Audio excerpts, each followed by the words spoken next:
majestically, boldly. What is the difference? What makes it different? A graveyard is a graveyard. If it's back home or here. Okay, so that is why this lesson is coming to us today, so that we know exactly what the Bible teaches us about death and we can stand our ground going forward. Yes, but yesterday, because of time, when my father died. Go ahead. When my father died, after we went for the burial, I had a dream. In that dream, I was lying there in the living room. Came Mama, brother, wearing another one that you have. Thank you, sir. He was wearing a brother. And then he did like this beside where I was lying and called my name. My younger sister was sitting on the chair. I was lying down on the floor. So my younger sister called my name again and he said, Olayinka, Sister Yinka, collect the keys, because he was holding some keys in his hands. He said, collect the keys. So I reached down and I took the keys. So when I woke up, I was still doing like this. That it's been over 10 years. So when we were having that conversation something yesterday, Mommy gave a testimony of how dead husband, they told her about the spirit and what she did. So that dream came back to me, because up till now I'm still asking questions. What are the keys for? So I don't know if he came to give me keys for what. So When you woke up, did you have that key? Hello? No, but I have my question. Yeah, because That was my question. When you woke up, you have the keys in your hand. Yes, Sister Yinka, I'm just happy because it was a dream. And when we sleep, and we are not going to go through why we dream and how we dream, but when we have things in mind or something happens fresh in our minds, that's what we have in our memory. And somehow your brain is trying to bring back all that experience you had. And your mind is focused on something, and that's what you dreamt about. So I am just happy. I was giving you a message. Because I've asked other pastors, they say, oh, it was a message. How many kids, how many were, did I see the number of kids? I said they were like about 4 or 5. I think we'll answer your question in down the line in the lesson. Yes. So now, my question is, I know that we Adventists will believe that these things, when you die, you are sleeping. But here in my village, I'm sure you people know that I'm from Osoko. I have heard a series of life testimonies of people saying that they saw this man that died, that he appeared to them, and people were running. And it was life truth. People saw this dead. And at the end of the day, my father told me something which is still in my head. My father said, "Oh, when we are preaching these things, we should let people know that these things actually exist. But it is those angels that were sent out with the devil from heaven who are appearing to people in form of human beings who are dead. It is not actually the person who died that you are seeing, but you are seeing the devil who is appearing to in the form of the person who is dead. So we should let people know that it actually exists. But if you actually believe in God, you should know that the devil performs magic. And we should know that this is the truth. Thank you.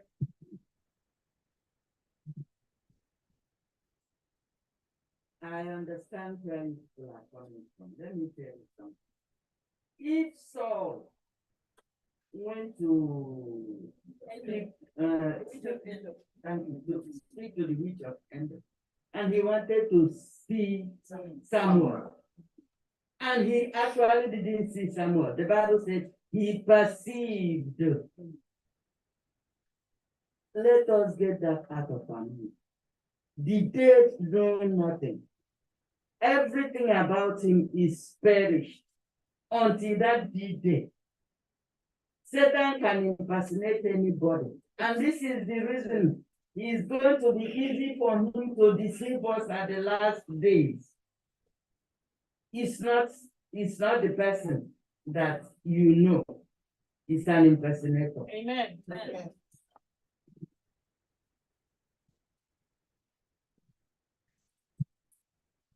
Okay, let's go ahead. Yes. So I also wanted to comment on that because sometimes to our dreams or what we think, even if those dreams are very vivid, sometimes it also stems from what has happened in the day. For instance, last night, my sleep was a little, I don't know, disturbed too. And I think it was because of the lesson. And it was the lesson. Yes, it was a lesson. And Mrs. Beatrice, her testimony of yesterday and all that. And that was with the death of my grandfather. And so we were all gathered, right? But they told me to go and bring something from the room. We all went to the room and everyone left before me. And my shoe was going up, and I ran out and told them something is not right. But I really think it was from the lesson because I had thought about a lot of things when it comes to spirits here and spirits there. Exactly. So sometimes it is from there, but like as Mommy Alozie said, the devil goes around impersonating people. And so we should not think that even if you heard or you saw life in front of you, right? That person is not real. Just as Saul, during the time Saul had sent away everyone that had to do with anything, medium, spiritualism and all that, right? But at the point where he was faced, God had left him, abandoned him, and he was faced with the army that was coming to fight, and he became afraid. He went back to seek one. And he spoke to someone he felt was Samuel. And someone was giving him, the interaction seemed like it was the old Samuel because he told him the truth. You wouldn't think that it was the devil.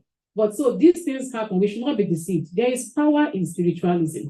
Just like the devil came down, he still has his power. So those things are happening around us. Yes, they are false, they are fraudulent, and that is why the consequences are grave. Now, we see a lot of people we hear a lot of things about people when they die. The body leaves, the body dies, the spirit is hovering here and there. Sometimes we hear the spirit, the person already went to paradise, or he's somewhere languishing, or he's in a state of transition. Maybe he will get a second chance based on, how his relatives try to intercede for them also. We had recently I learned of something called Valhalla. Like there's a place called Valhalla. When you die, you go there, the halls are beautiful, they're waiting for you at the gate and all that. So there are a lot of these beliefs, but today's lesson is trying to tell us that the immortality of the soul gives room for this deception. Now, if you believe, oh, we shall not surely die, and so there is a part of us that does this, does that, then you have given room for the devil to be able to deceive you, and it's difficult to come back from that. Let me say there is no coming back, but it's very difficult. So if we go back to the beginning, when man was made, right? Man is a combination of what? Dust and the breath of life, right? And he became a living soul. Now let's read Psalm 146, verse 4.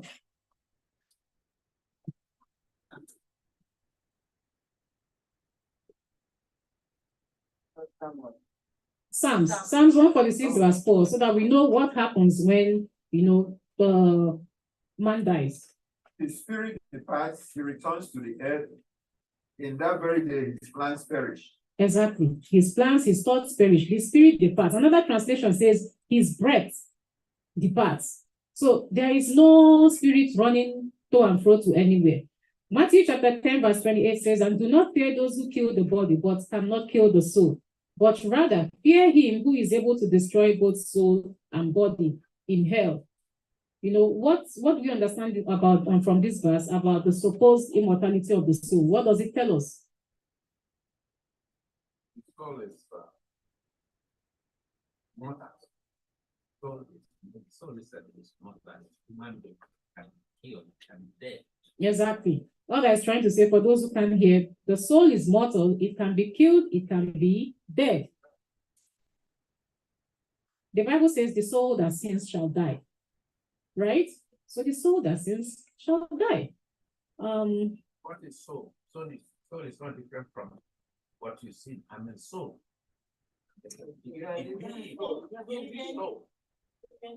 So your whole being is your soul. Is nothing different. Your body is not here and your soul is somewhere. Right? They are together. So, all right. Ecclesiastes chapter 9, verse 5 says, for the living know that they will die, but the dead knows nothing. Right? And then if we look at Job chapter 7, somewhere around there says, as the cloud disappears and vanishes away, so he who goes down to the grave does not come up. He does not come up. So even if you are in a room and somebody is dead or was buried there, there is no haunting, there is no squeaking, there is no creaking. You know, sometimes it's in our minds, sometimes, well, like we see, spiritualism exists, and you know, that could just be the devil trying to impersonate people and making all these things and making us believe. So what are the deadly consequences of spiritualism? With spiritualism, when you begin to indulge in it, it makes fake the real thing, right? It makes fake what you believe, the truth that you believe. It makes it look like it's counterfeit.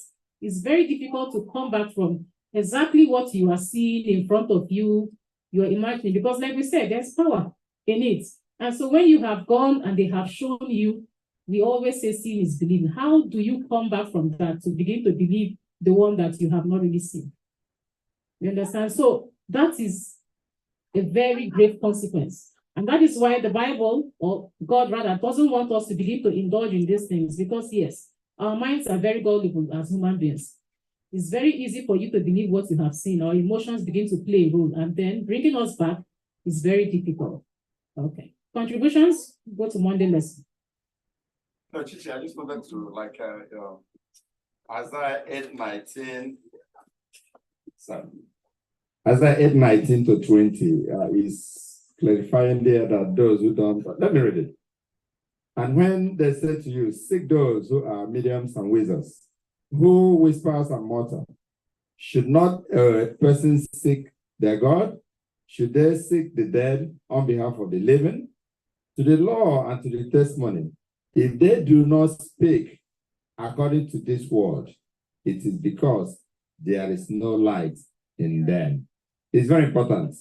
That means if you don't speak according to the scripture, according to the word, something is missing.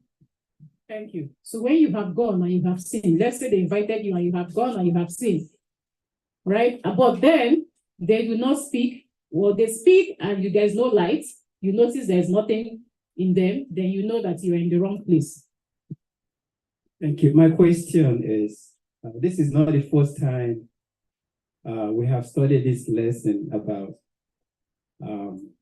the spirits being everywhere, especially when people die. And we're studying it again today.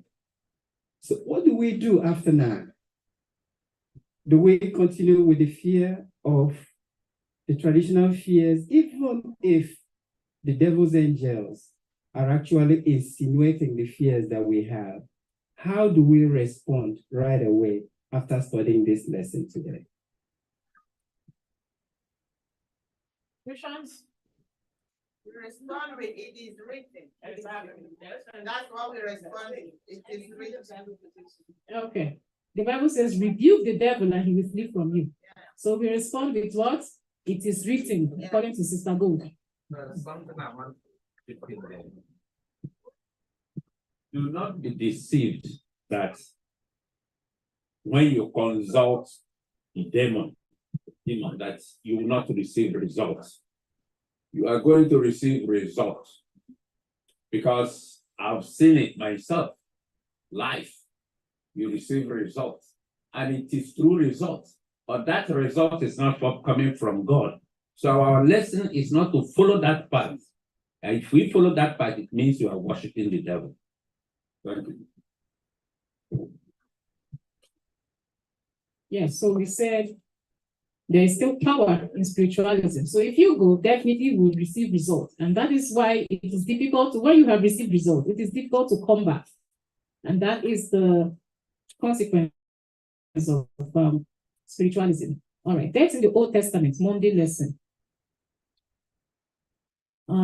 What do the Old Testament, how does the Old Testament describe death? And so if we look at Psalms chapter 6, verse 5, it says, for in death there is no remembrance of you. You know, some of these verses try to say the dead do not praise the Lord. But let's look at 1 Kings chapter 2, verse 10.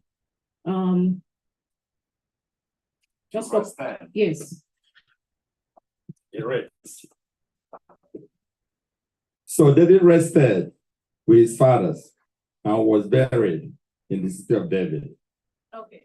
Look at 1 Kings 11:43 at the same time. Then Solomon rested with his fathers and was buried in the city of David, his father. And Rehoboam, his son, reigned in his place. All right. Also go to same 1 Kings 14, verse 20. The period that Jeroboam reigned was 22 years. So he rested with his fathers. Then Nadab, his son, reigned in his place. Okay. So the question comes, how does the Old Testament describe death? The verses we read, everything was what? Rested, rested, rested. Some versions will say sleep. They slept with their fathers, right? They didn't say, oh, he's joined his ancestors in a realm above where he is in paradise. No, so if the looking down on us. Exactly. The Bible doesn't say he joined, like the lesson says, you know, after death, they saw up to blissful heaven or somewhere. They slept with their fathers, they rested. So death is a state of sleep, right? It's like a final sleep. That is what the Old Testament describes death as. If there was something after death that we should be mindful of, the Bible would have communicated to us. And I know us, human beings, as crafty as we were, there would have been, you will hear people say, oh, prayers to the dead, prayers for the dead so that they can have a good existence in their afterlife. Maybe we would have even had instructions, manuals on how to communicate with the dead. Or while we are alive here, we will be building all these monuments for when we die. Is it not? But the Bible, the Old Testament, is very clear on how it describes death, a state of sleep. And if we fail to understand this, then we have given room to spiritualism. We have given room to the deceptions of the devil. Now, we understand that death is a state of sleep. It's like a final sleep, right? It's a state of rest. There is another point that is given still in the Old Testament, in addition to just being a state of sleep. There's another element that is brought in Daniel chapter 12, verse 2. Daniel chapter 12, verse 2. And many of those who sleep in dust of the earth shall awake. And many of those who sleep in the dust of the earth shall awake, some to everlasting life, some to shame and everlasting contempt. Okay. Are you able to get Job chapter 19? For I know that my Redeemer lives, and he shall stand at the last on the earth, and after my skin is destroyed. This I know, that is my flesh, I shall see God. Amen. So from the verses read, we see we have established that death is a state of sleep. What other would I say? Yeah, a prophecy do we see in Daniel and also in Job? Resurrection, exactly. So we know that yes, people are sleeping, they are dead, right? Like final sleep. But they are dead and sleeping, until the resurrection. So there's resurrection after death, but not now, until Christ returns, right? And then we talk about resurrection. So that resurrection is for those who died in Christ, right? Yes. Because it says that some shame and everlasting contempt. Yes. Those are those that did not die in the Lord. Exactly. So many sleep in the dust and shall awake, but when they awake, some of them to condemnation and some of them to everlasting life, based on how you have done.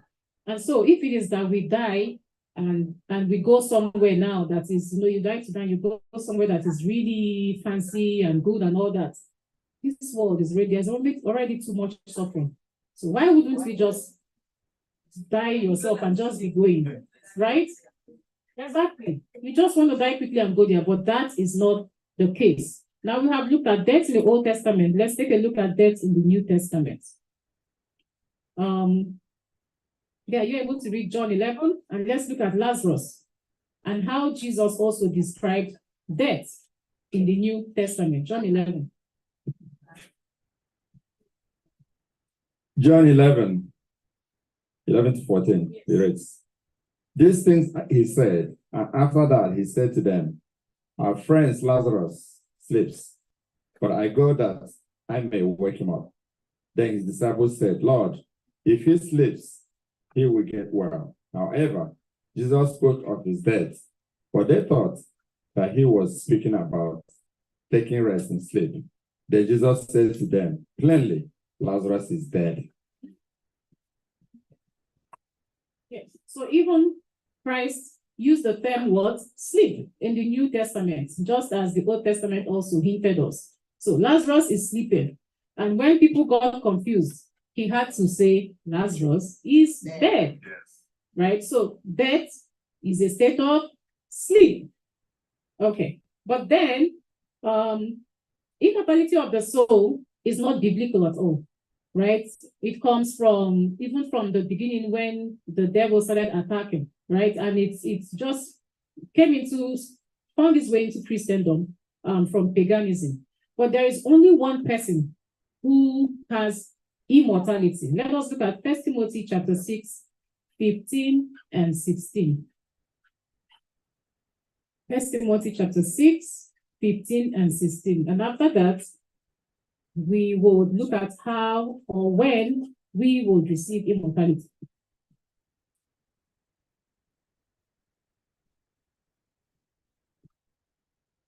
Which he will manifest in his own time. He who is the blessed and only potentate, the King of kings and Lord of lords, who alone has immortality, dwelling in unapproachable light, whom no man has seen or can see, to whom be honor and everlasting power. Amen. Amen. I don't know if you are listening. Who alone has immortality? Who alone has that immortality? Right. Exactly. All right. So as followers of Christ, as believers of Christ, when will we receive immortality? When will we receive immortality? When Jesus comes. And that is found in 1 Corinthians chapter 15, verse 51 to 54.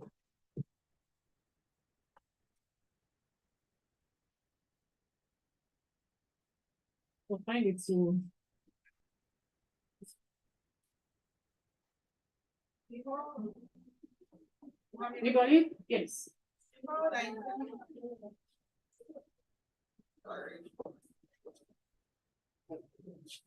Behold, I tell you a mystery. We shall not all sleep, but we shall all be changed.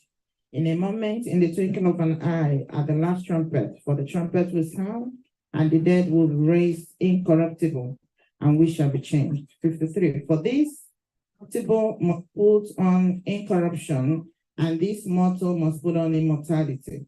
So when this corruptible has put on incorruption, and this mortal has put on immortality, then shall be brought to pass the saying that is written, death is swallowed up in victory. Amen. So when do we receive immortality? At the second coming of Christ, right? But does everyone receive immortality? Okay, so there is a condition, right? There's a condition. There is a condition of obedience. There's a condition of those who have followed Christ to the end, those who have died in Christ. Okay, so we see that the New Testament, just as the Old, talks about death as a state of sleep, a state of final sleep. And when we look, a state of final sleep unto the resurrection morning.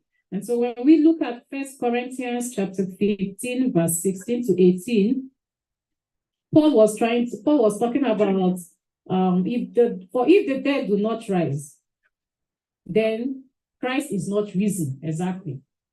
And if Christ is not risen, your faith is futile. You are still in your sins. Then also those who have fallen asleep in Christ have perished. What do we understand?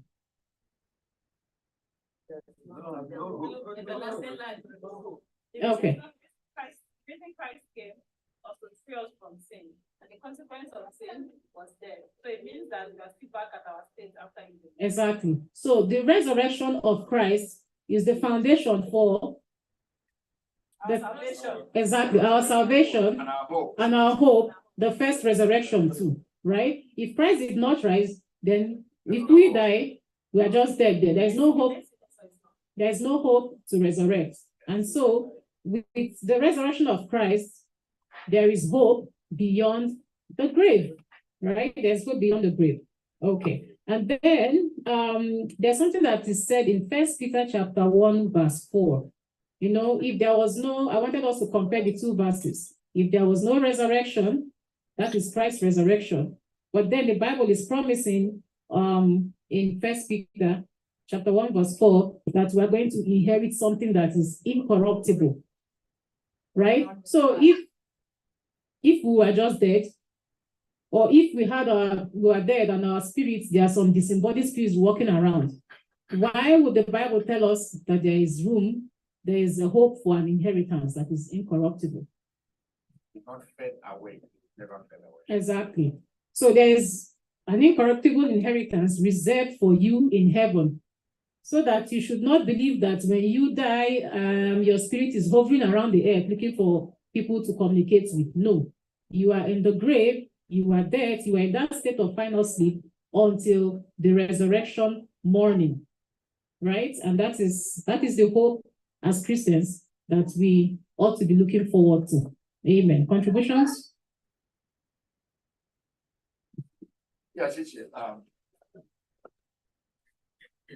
Yeah, like you rightly said, when we go out there every day, we encounter all these questions and all these problems. That's the need for us to study the lessons so that we can counter that, so that we can have hope, regardless of what they tell us out there. They're very convincing. I'm telling you, they give you some examples that if you're not strong on what you believe, you start thinking the otherwise. That's what the scripture said, that we should stay strong so that we never be convinced, with what is out there. Okay, happy Sabbath, church.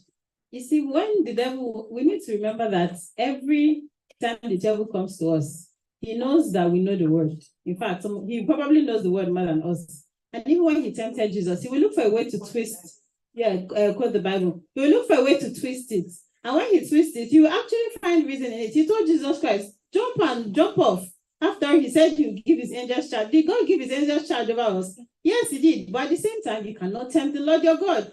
You can't go and jump from an aeroplane and say, oh, angel will catch me. You will hit the ground faster than you think.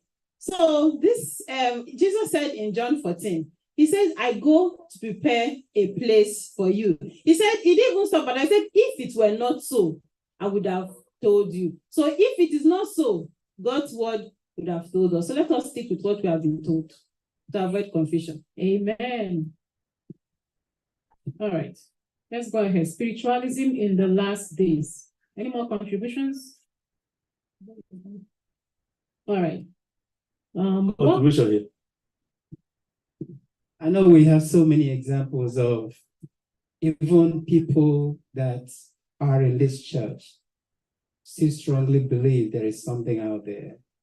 And that's why I asked the question I asked before, what do we do now? And how do we respond to these situations when they arise after this lesson study?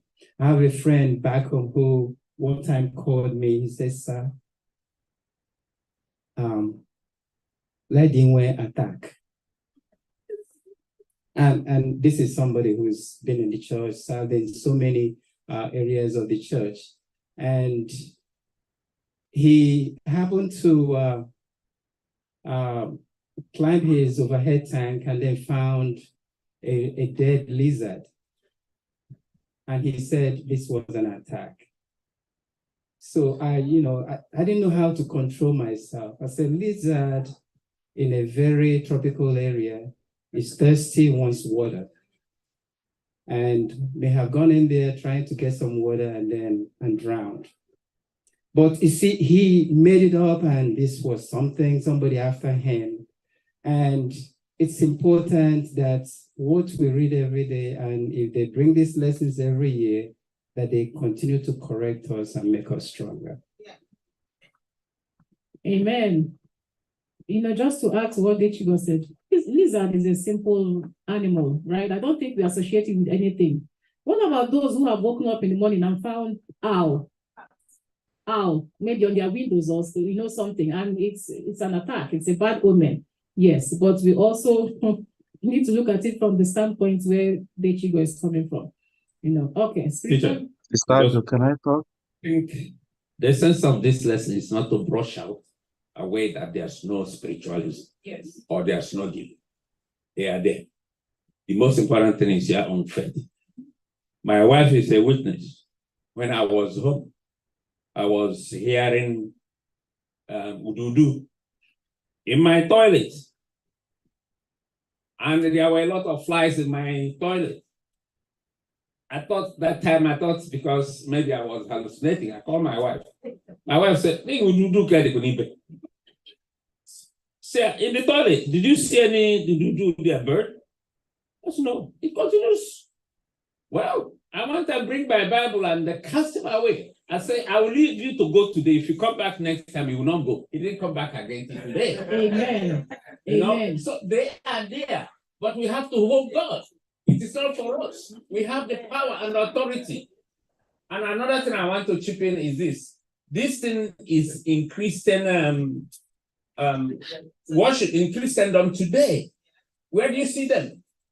Because of the Greek philosophy that they brought into the church. The Roman Catholic and Orthodox Church incorporated those things of immortality of the soul. That is why you see they have cult of saints. Pray to this saint, pray to this saint. This is why it comes from thinking that those saints are not dead. They are somewhere answering their prayers. Thank you. Yes.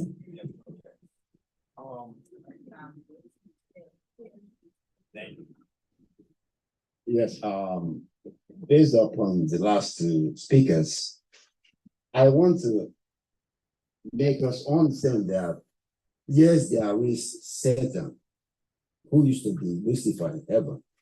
When he was driven from heaven down to earth, all the powers he had now was taken from him.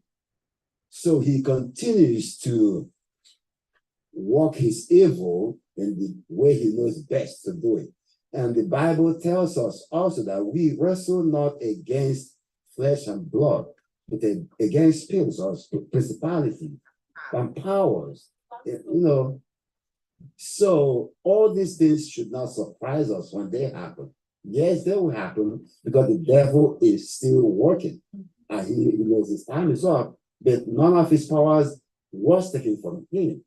So we shouldn't be surprised when any of these things happen to us. Yes, exactly. Thank you. So we've established the fact that these things are real, they exist amongst us, So, but the purpose of the lesson is for you to know them, for you to know they are there. There's power in spiritualism. We see them all around us. You see all these miracles and you're wondering how did this happen?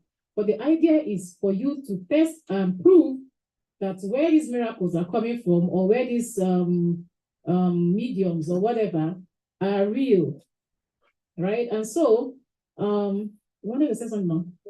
Okay, go ahead. What I want to say is that this lesson has established the fact that Satan is actively working. What are we going to do about it? Like the Bible says, they tell you over there, do not go. Because you might get there and they will do something, perform some miracles and wonders. If the Bible is able to tell us that Satan and his angels and his group can make fire come down from heaven. We have to be very, very careful. Do not go, because if you get there, you might see something that can confuse you. Amen. Yes, that's my right. Okay, yes. So another thing I think the devil will also try is instilling this fear in us. So you're scared of all these things. When they say, come here and go there, you're running, you're going, and you take everything wholeheartedly. So we need to be careful. We need to know that these things exist. And at the point you feel that they are around you, you need to rebuke the devil. You need to quote the scriptures. And that is why we're learning today, so that we know exactly what the Bible teaches. So spiritualism in the last days, we are coming to an end. We're going to be handling them alongside. They're the same. Let us read Matthew chapter 24, verse 5. In America now, there is a show. They call it Medium whatever, right? I don't know if you guys have watched the show where people go, oh, all right, they watch TV small. So you see them on TV. I'm saying it because, we might be saying all these things that from the village and our youth might not understand it. I'm saying you see them, they come, they tell you all that is happening, how your grandma died 25 years ago, and how your grandma is crying, how your grandma is here now. Hey, your grandma is hovering around this, that. And they tell you this, and you see a lot of these people believe in it. You see, yes, and you see, there's another one that it goes in like a taxi.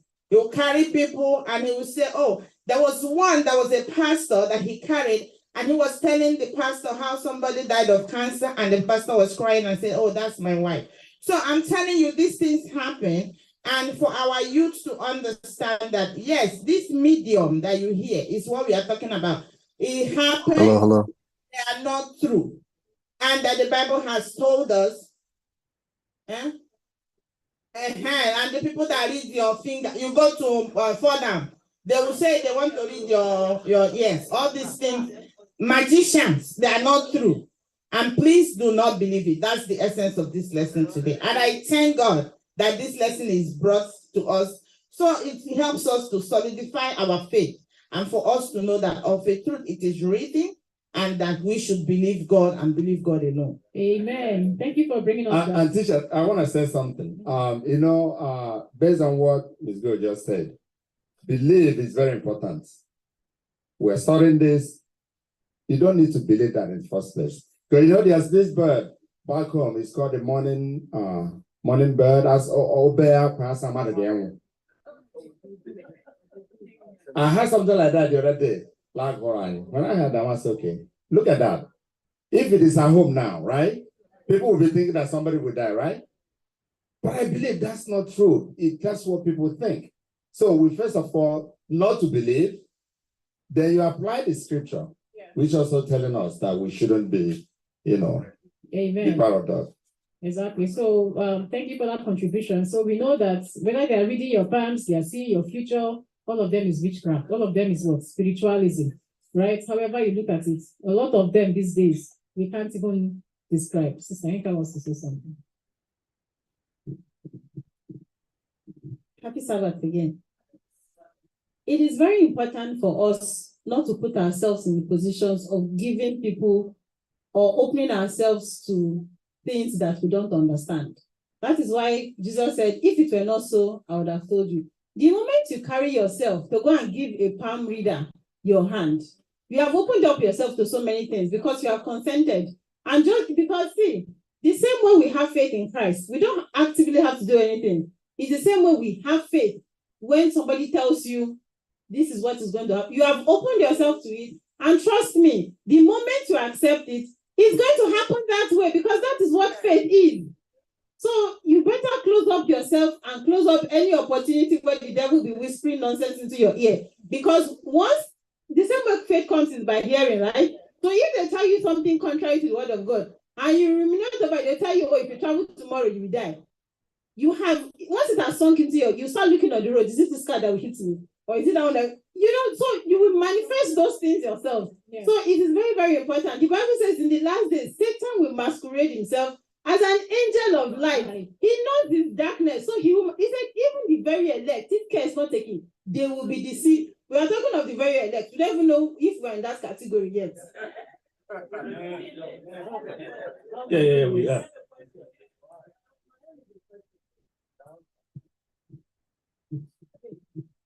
We're talking about the outside. Several back in Nigeria, I remember even in our Adventist church, there were a group of people that used to go to a particular brother. It was in Lagos, and then he was seeing vision. It was in the Adventist faith. So let's bring it home. It's happening here.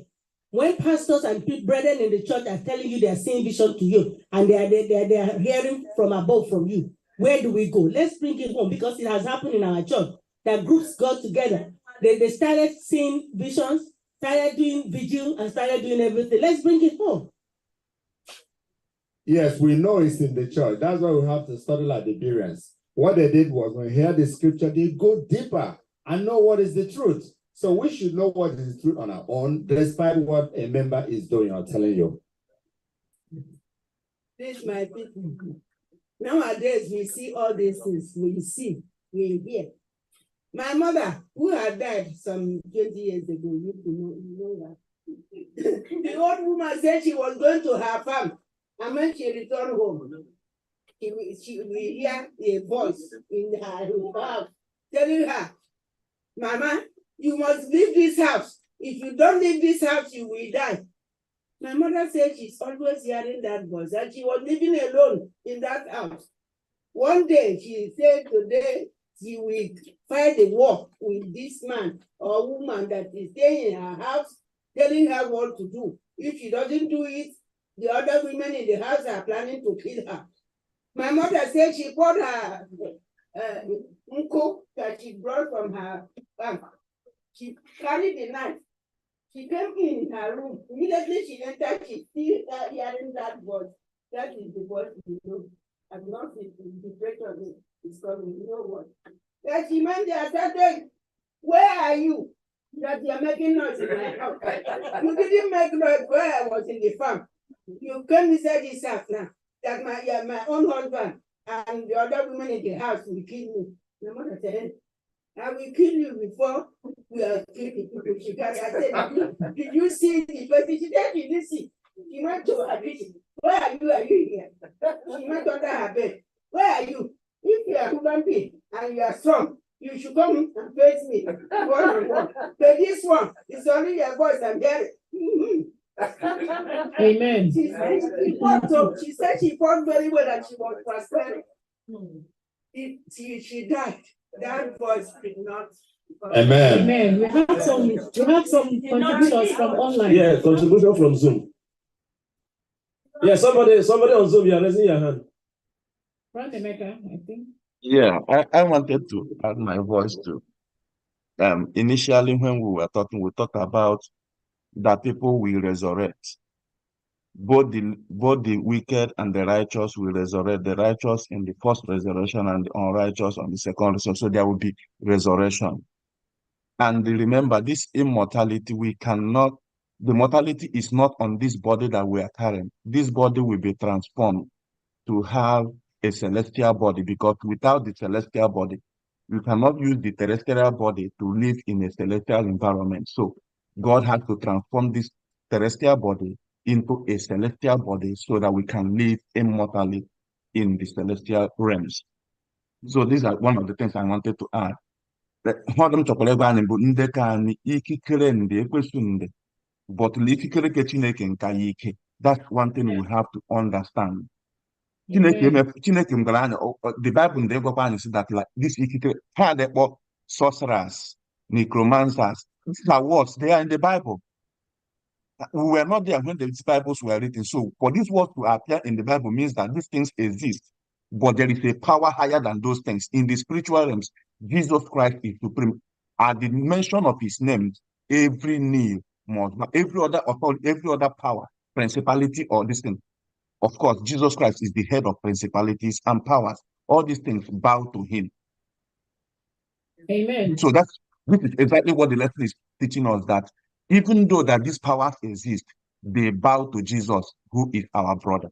Thank you. Thank you. Okay, let's move on. So yeah, we're in the last part of the lesson, spiritualism in the last days. And we are talking about the kind of deceptions that we would face, right? If we look at Matthew and some of those verses given to us there, it says, many will come in my name. So a lot of people will come in the name of God, like we're seeing these days, showing great wonders and signs, and even fire and light can come from heaven, just as we have been able to point out. But the lesson today is we already know what we believe, and that's why we're studying this, so that when you see these things, you need to know if they are real. You need to be able to identify if they are false, because they'll be able to appeal to your affective side. And as human beings, when you're seeing these things, if you don't have, if you give room, giving room means you do not know what happens after death. So you can believe anything that is being put ahead of you, right? But if you know what the scripture says, then when you're hearing this and that, they speak to our emotions. And so in this suffering world, maybe because you have a problem, it's easy to believe someone who is going to relieve you of that problem just because his medium or his form of spiritualism is able to help you or give you solutions to your issues. And so that is why we have to be careful about it. And so at this point, it is also dangerous for us to be able to trust our emotions in cases like this. We need to know what the Bible says and not just what we feel or what our emotions are telling us. Let us read Revelation chapter 13, verse 13. Yes, Revelation chapter 13, verse 13. 13 and 14.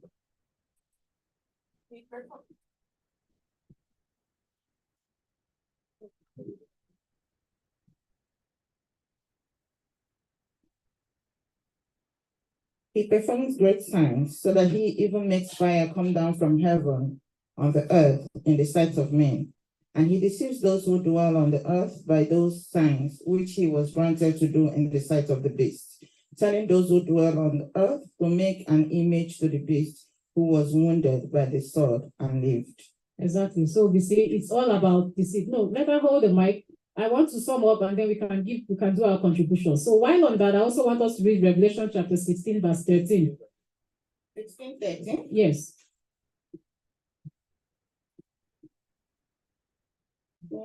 13. And I saw 3 unclean spirits like frogs coming out of the mouth of the dragon, out of the mouth of the beast, and out of the mouth of the false prophet. Exactly. So there are 3 points here. Out of the mouth of, out of the mouth of, out of the mouth of. And so it is very important that we do not trust the word of men above that of God. So that when you begin to hear people, things coming out from their mouths, right? Anything, you hear the word of God, they quote the scripture and they say, but. Then you begin to tell yourself that this is the first sign of spiritualism. For instance, someone will say, yes, I know the Bible says Christ is coming again, but my church, but my pastor, but my this. That is the first sign of putting, of elevating man above God. And also that is the first sign of spiritualism. So we need to be very careful. Yes, we know the devil is very cunning, very crafty. And why it says his footsteps is noiseless. So he doesn't come to you saying, I'm going to deceive you today. Right? When he came to Eve, it was the serpent. And, he begins to ask, did God really say? Did God truly say? So these are ways when the devil comes to us with this hope, with the aim of destroying this hope that we have, the future hope we have, he comes in very different ways. He can come even in the form of your neighbor at this point, knowing that he still has power. And so we continue to say that there is power in spiritualism. So that when they tell you, look, it's happening over there, come, this is where it is. Over there is a Christ. We hear about so many Christs now coming up here and there everywhere. You should not be running there because your emotions can get intertwined and there is no going back. It's difficult to call back from that. But knowing, even when you know the scripture and know the state of the dead, right? You know what happens after death. You as a human being, with your emotions and all going all around you, you are still gullible. And so the devil comes and is trying to misinterpret the word of God. But this is why we are studying the lesson today. I pray that the Lord will help us. I think 1 or 2 persons wanted to say something and then we can wrap up. Can I go ahead now? Yes. God wants us to know his word so that we can be grounded in the faith. Because what we believe, or the evil, the wrong thing we believe now, can affect us here, now, and in the future. See, Satan still has power as when he was Lucifer in heaven. His demons can, if we believe that the dead are alive, then the demons can appear as somebody we know who died, our grandmother, our grandfather. They have the same mannerisms. They speak like that person. And then you say, oh, I saw him. But if you don't believe it, even if it brings it to try you, you say, no, that's nothing. Then they will leave you alone. But most importantly, in the future, it will come to haunt us. Because towards the very end, Satan will be running scatter, doing things, and his demons too. And those same people we think are still alive, who are actually sleeping in their graves, demons will come like them and say, oh, I'm from heaven, because you think they're in heaven or something. No, I'm from heaven. Don't worry about these Adventists. The law has been annulled. Don't worry. Oh, the Sabbath, no, Christ changed it. And Satan himself will come and say, I'm Christ, and you will also believe him, and then you'll be mesmerized, which is why they say, if he says, Amen. Amen. Just so, be grounded. Yes, so the lesson says even Satan will impersonate Christ. And if after learning what we have learned today and believing in it, then we should give no room for his deceptions. Yeah, let me ask my own because I'm holding microphone. I see all the hands up, but I'm the one that having the microphone. If there's a sorcerer, if somebody is consulting a sorcerer, you say something about emotions, and I'm very strong in my faith. I know I cannot do anything with sorcerers. I tried discouraging the person refused. And I just want to go with the person and see what they do there. It's not like I believe them. Should I go or not? Just to see what they do so I can be able to continue to discourage them from going. Because you that feel you think you know are going there, you might have a change of heart. Seeing is believing. Happy Sabbath, everybody. They sing our Yoruba song say, "Èmi ò mọ Jésù lóyìnbó, èmi ò mọ Jésù lágége, èmi ò mọ Gúrú Màrájì, Jésù tí mo mọ, àpáta ayérayé."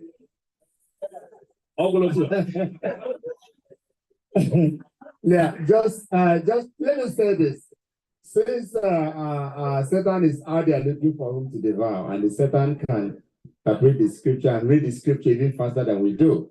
And how do we know? There's a question Eda was asking, how do we know?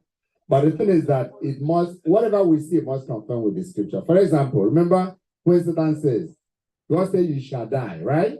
But Satan used the same sentence, but said you shall not. It's just used only not to make that distinction. So we have to be careful and look at how the statement is made and how it's explained. That way we'll know the difference. Thank you.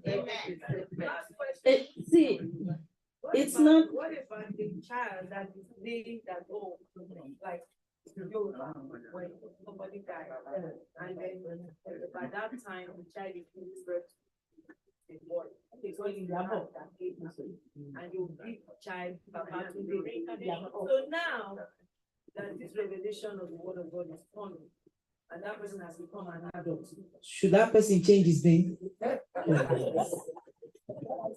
What question I'm watching again? Should you change or not?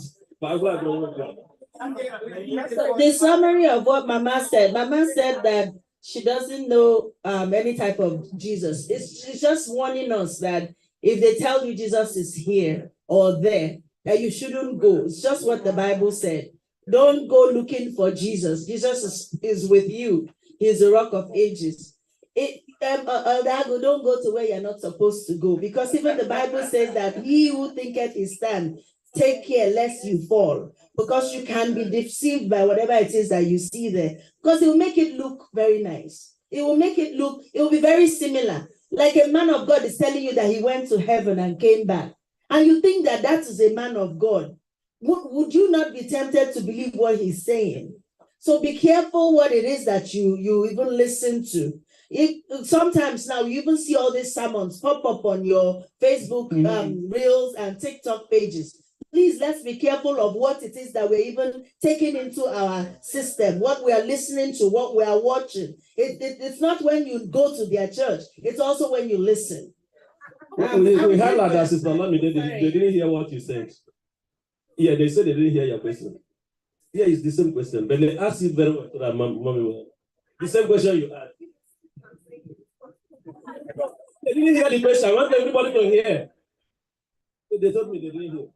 My question is that if a child is named believing there is a father that died, that came back, and Babatunde, now, thank you, ma. So, and this person has become an adult, and thank God for the word of God that is coming, because revelation is progressive. What we learn today now, if we make mistake, that's our own. So should this person now change name? Yes. So the person changing name from one question to what? Okay. Wait. Two things here. I'm going to answer her question, and I'm going to respond to what Olo said. What she was saying is, about that song, what that song means is that when Christ comes, all eyes will see him. So we can't say Christ is coming secret rapture. He will come, all eyes will see him. There'll be noise, there'll be thundering, we'll see him. But about Babatunde, what you believe now is what matters. Yes. A child has a name and has grown. I know a good pastor who is called Pastor Imam. He's a very good man. He didn't go and change the name. If the child is Batunde and believes, and it doesn't make him feel bad, he can leave his name. But if he feels bad about that name, he can change it. The best pastor I know in this world, his name is Pastor J.O.H.D. Oswam. He didn't change the name till he died. He's still the best pastor I've ever known in my life. Brethren, see, this is a very practical lesson, and let's make it as practical as possible. Elder asked that, Elder, here you spoke about to do in your toilet. At that time, what do you do? We know these days that there are prophets out there, and we all were looking for power.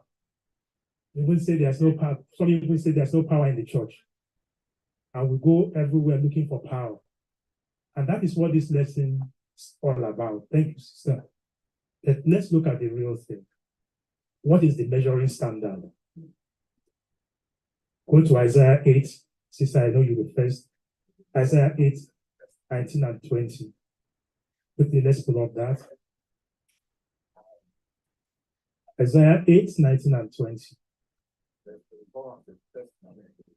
Who has the mic? Who have the mic?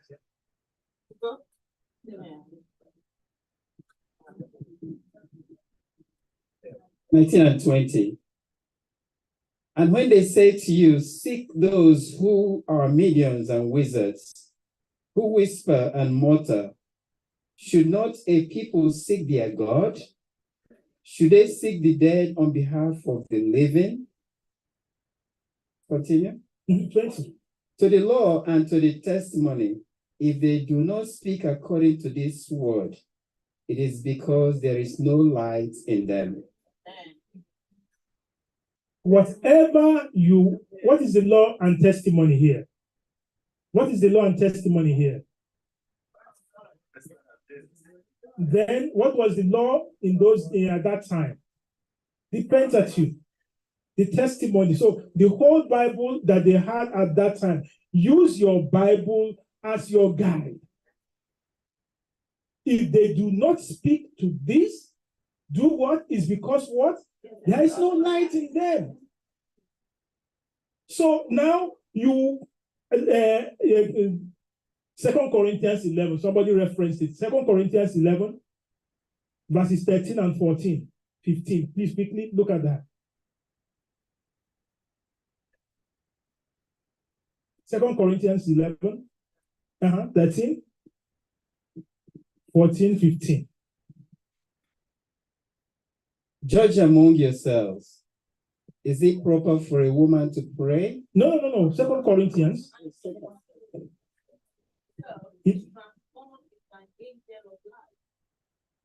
Yeah, 13, 14, for such. For such are false apostles, deceitful workers, transforming themselves into the apostles of Christ. And no marvel, for Satan himself is transformed into an angel of light.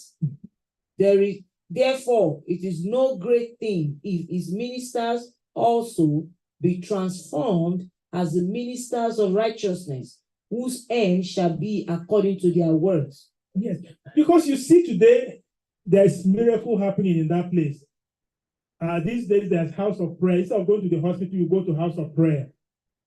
Even mountain of fire and all these other things. The Bible is telling us this, when you see these things, be very careful.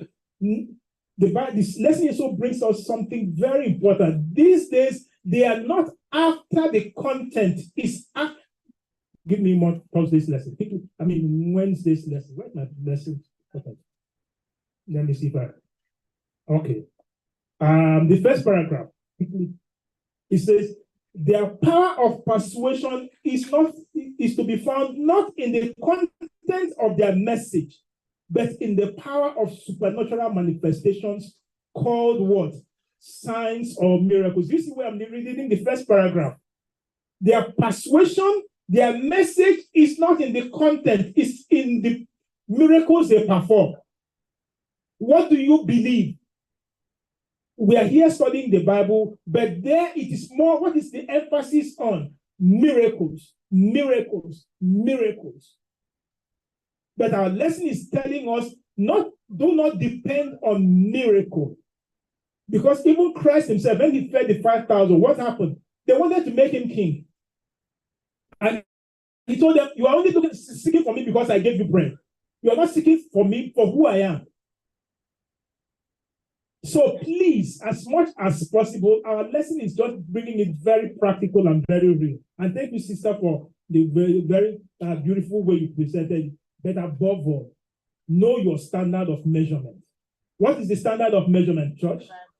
Bible. Above all, remember Isaiah 8, 19 and 20. If you forget everything, I don't forget Isaiah 8, 19 and 20. When that person preaches and does all these things, ask, is it thus said the Lord?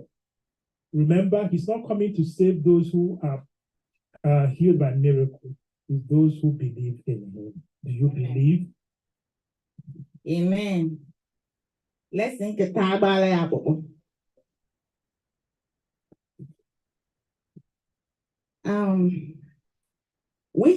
We discovered one write-up in this lesson today that we want to read to you.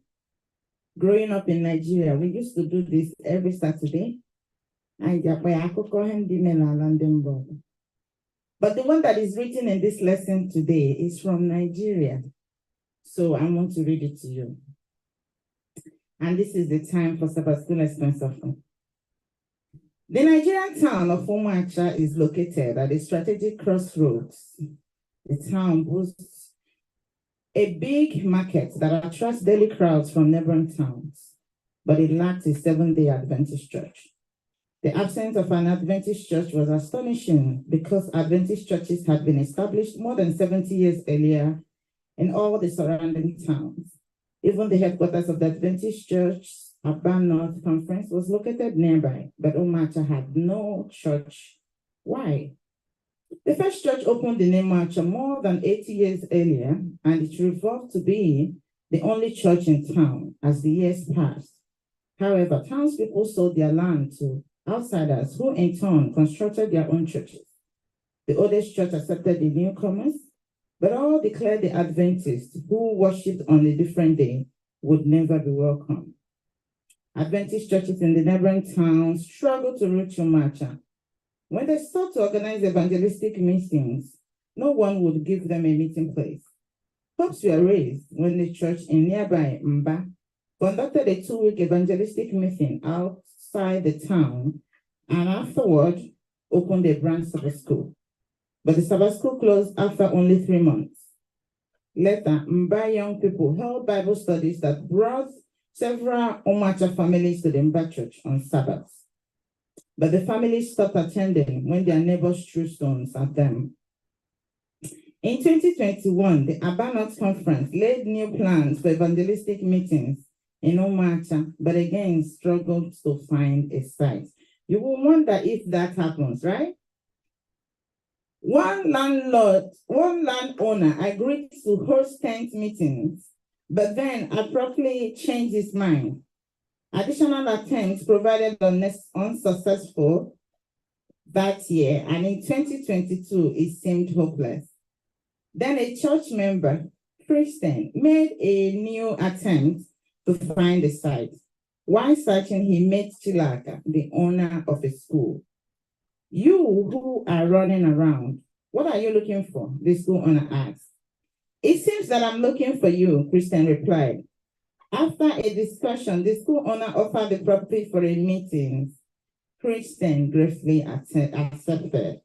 For a month, Adventist preachers proclaimed the word of God in Omacha.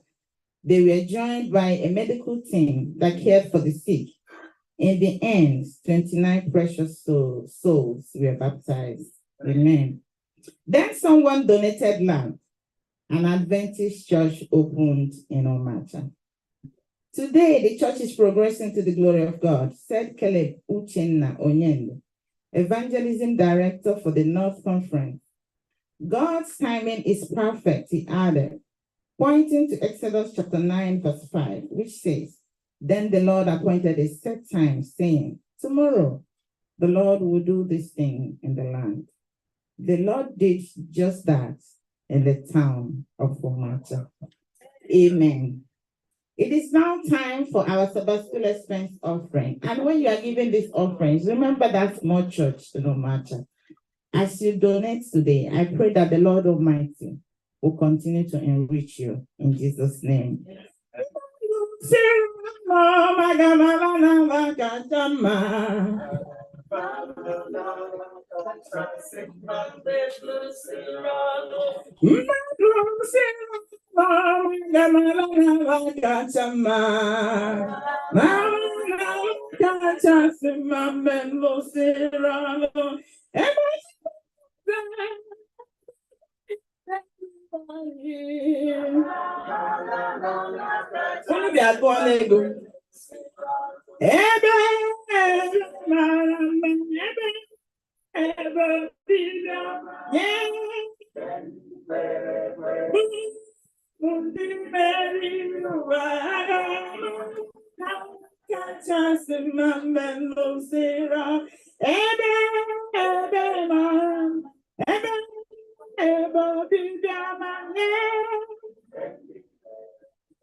Amen.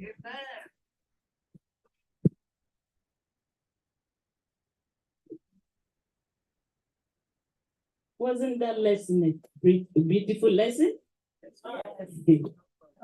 Spiritualism exposed.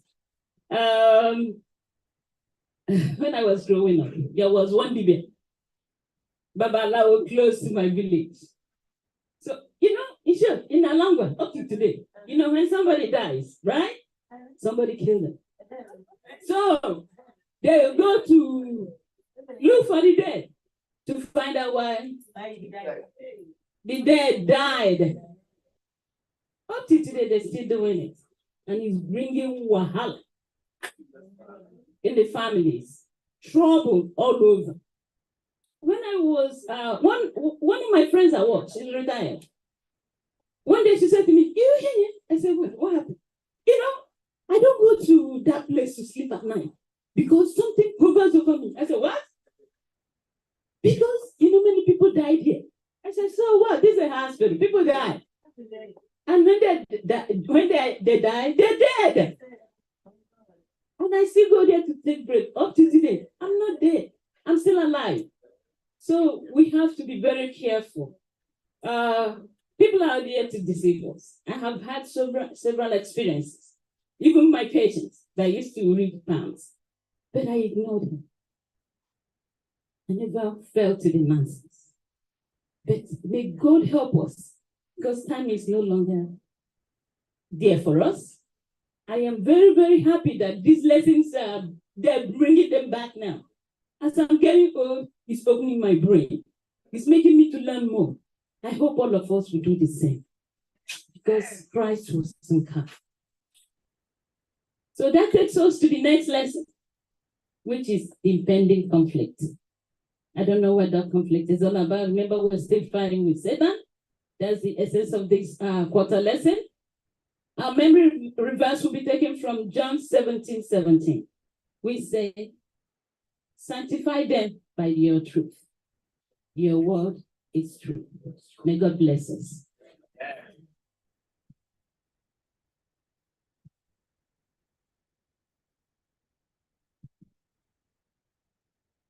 Amen. Shall we all rise as we bring the Sabbath school to a close by singing from SDA 213.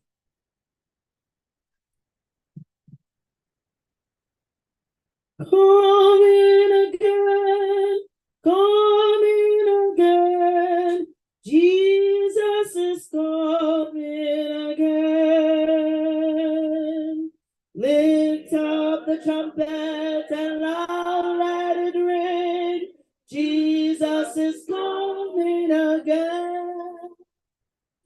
Cheer up, ye pilgrims, be joyful and sing.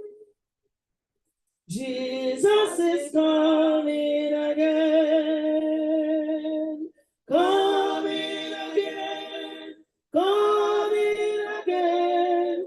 Jesus is coming again.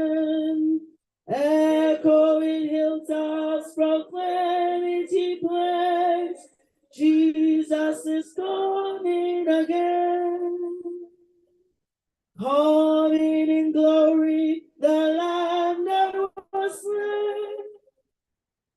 Jesus is coming again, coming again, coming again, coming again. Jesus is coming again. Heavens up and tell the vast one rejoice. Jesus is coming again. Tempest and whirlwinds, the anthem prolong. Jesus is coming again, coming again, coming again. Jesus is coming again. Nations are angry, by this we do know. Jesus is coming again. Knowledge increases, men run to and fro. Jesus is coming again, coming again, coming again. He's coming again. Jesus is coming again, coming again, coming again. He's coming again. Jesus is coming again. Amen. Before the closing prayer, we want to recognize the presence of the brother and sister over here. I don't know your name. I couldn't get your name. Can you tell us your name? Oh, I'm sorry. Okay. That's all right. Yes, we have our in-law visiting us today from Dallas. He is Pastor Obi and Mrs. Obi. It will interest us to know as well that Mrs. Obi is a sister to our shepherdess. So they are visiting us. And I thank God Almighty for bringing them, giving them safe journey to come down here today to this time. So may God bless you. Come back again whenever you are around here. Can you you have one word you want to say to the Church of God? Praise God. Can I speak on behalf? I didn't know. My wife and I, we are very happy to be with you today. This is my first time to worship in the Seventh-day Adventist. There's a saying that the taste of the pudding is in the eating. I want to assure you, I am enriched. I'm very, very blessed with a very sound teaching.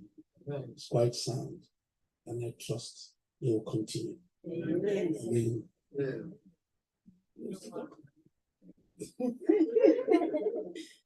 God bless you all. Amen. We have been hearing about you, but today we are here with you. To make a dozen. This is my senior sister. And we are blessed to be in your midst. Amen. Amen. Thank you very much. May God bless you abundantly and grant you his journey mercies as you go back in Jesus' name. Amen. Thank you for coming.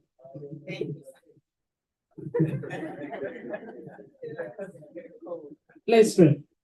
Dear loving Father in heaven, Father, we thank you for granting us that opportunity to be part of your word, to be able to study this particular lesson. Spiritualism exposed. Satan, cunning, deceit exposed. We thank you so much. We bless you. We thank you for our sister that brought this lesson to us, that made it very simple, and everybody that contributed, including those that are sitting here listening. We ask you that you bless all of us.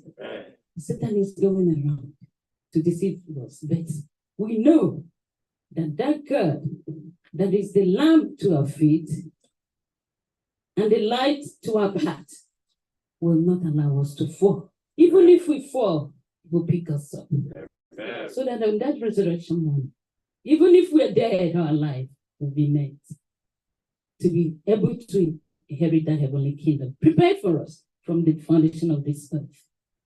Lord, we are going to the second session of the Sabbath.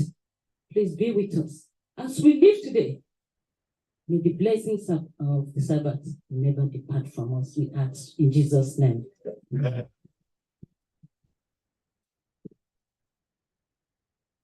Amen. Thank you so much, everyone, for joining us in the Sabbath school today. And sometimes, some days are like that. Yes. And you will have to understand. May God bless you as you understand. Please join us again next Saturday. We'll be bringing you lesson number 11. It has been introduced already. Also, if you can, please join us every Friday evening on Zoom. This is when our pastor will be teaching this lesson. And I believe if you join, you will understand what I'm talking about. It is really, really, really interesting. Join us on Friday evening so that when we come here on Saturday, it will just be a discussion and contribution. I pray that the Lord will continue to be with you and keep you safe till we meet you again next Saturday, same place, same station. And those who are joining us online, we thank you so much for being there. I think our systems are getting better, and I promise it will continue to get better. May the Lord be with you all in Jesus' name. We to Sabbath school. We'll be that you are here. Happy Sabbath. Happy Sabbath.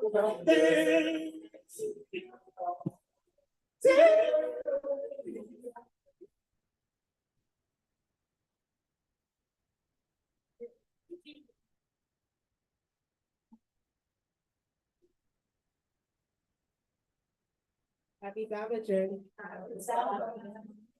This is the light of mine. I'm gonna let it shine. This is the light of mine. I'm gonna let it shine. This is the light of mine. I'm gonna let it shine, let it shine, let it shine, let it shine. This is the light of mine. I'm gonna let it shine. This is the light of mine. I'm gonna let it shine. This is the light of mine. I'm gonna let it shine, let it shine, let it shine, let it shine. Don't let Satan blow it out. I'm gonna let it shine. Don't let Satan blow it out. I'm gonna let it shine. Don't let Satan blow it out. I'm gonna let it shine, let it shine, let it shine, let it shine. Shine all over First Evil. I'm gonna let it shine. Shine all over First Evil. I'm gonna let it shine. Shine all over First Evil. I'm gonna let it shine. Let it shine. Let it shine. Let it shine. I'm gonna lay down my burden down by the riverside. Down my burden down by the riverside to study war no more. I ain't gonna study war no more. Study war no more. Study war no more. Study war no more. Study war no more. Study war no more. Does anybody have a special number, special hymn? 625. 625. I'm pressing on the upward way. I'm pressing on the upward way. New heights I'm gaining every day. Still praying as I onward bound. Lord, plant my feet on higher.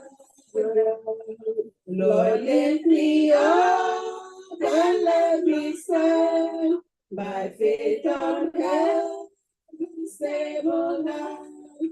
I pray that I have found. Lord, plant my feet on higher ground. My heart has no desire to stay where doubts arise and fears dismay. Though some may dwell where these abound, my prayer, my aim is higher. Lord, lift me up and let me stand by faith on heaven's stable land. That I have found, Lord, plant my feet on higher ground. I want to live above the world, though Satan's done and me are hurt, for faith has come, the joyful sound, the song of saints on higher ground. Lord, lift me up and let me stand by faith on heaven's stable land. I pray that I have found. Lord, plant my feet on higher ground. I want to scale beyond most high and catch a gleam of glory bright.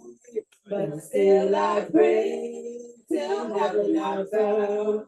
Lord, lead me on to higher ground. Lord, lift me up and let me stand. By faith on heaven's stable land, I have faith that I have found. Lord, plant my feet on higher ground. Amen. Amen. Any other number? 100. Great is thy faithfulness. Great is thy faithfulness, O God, my Father.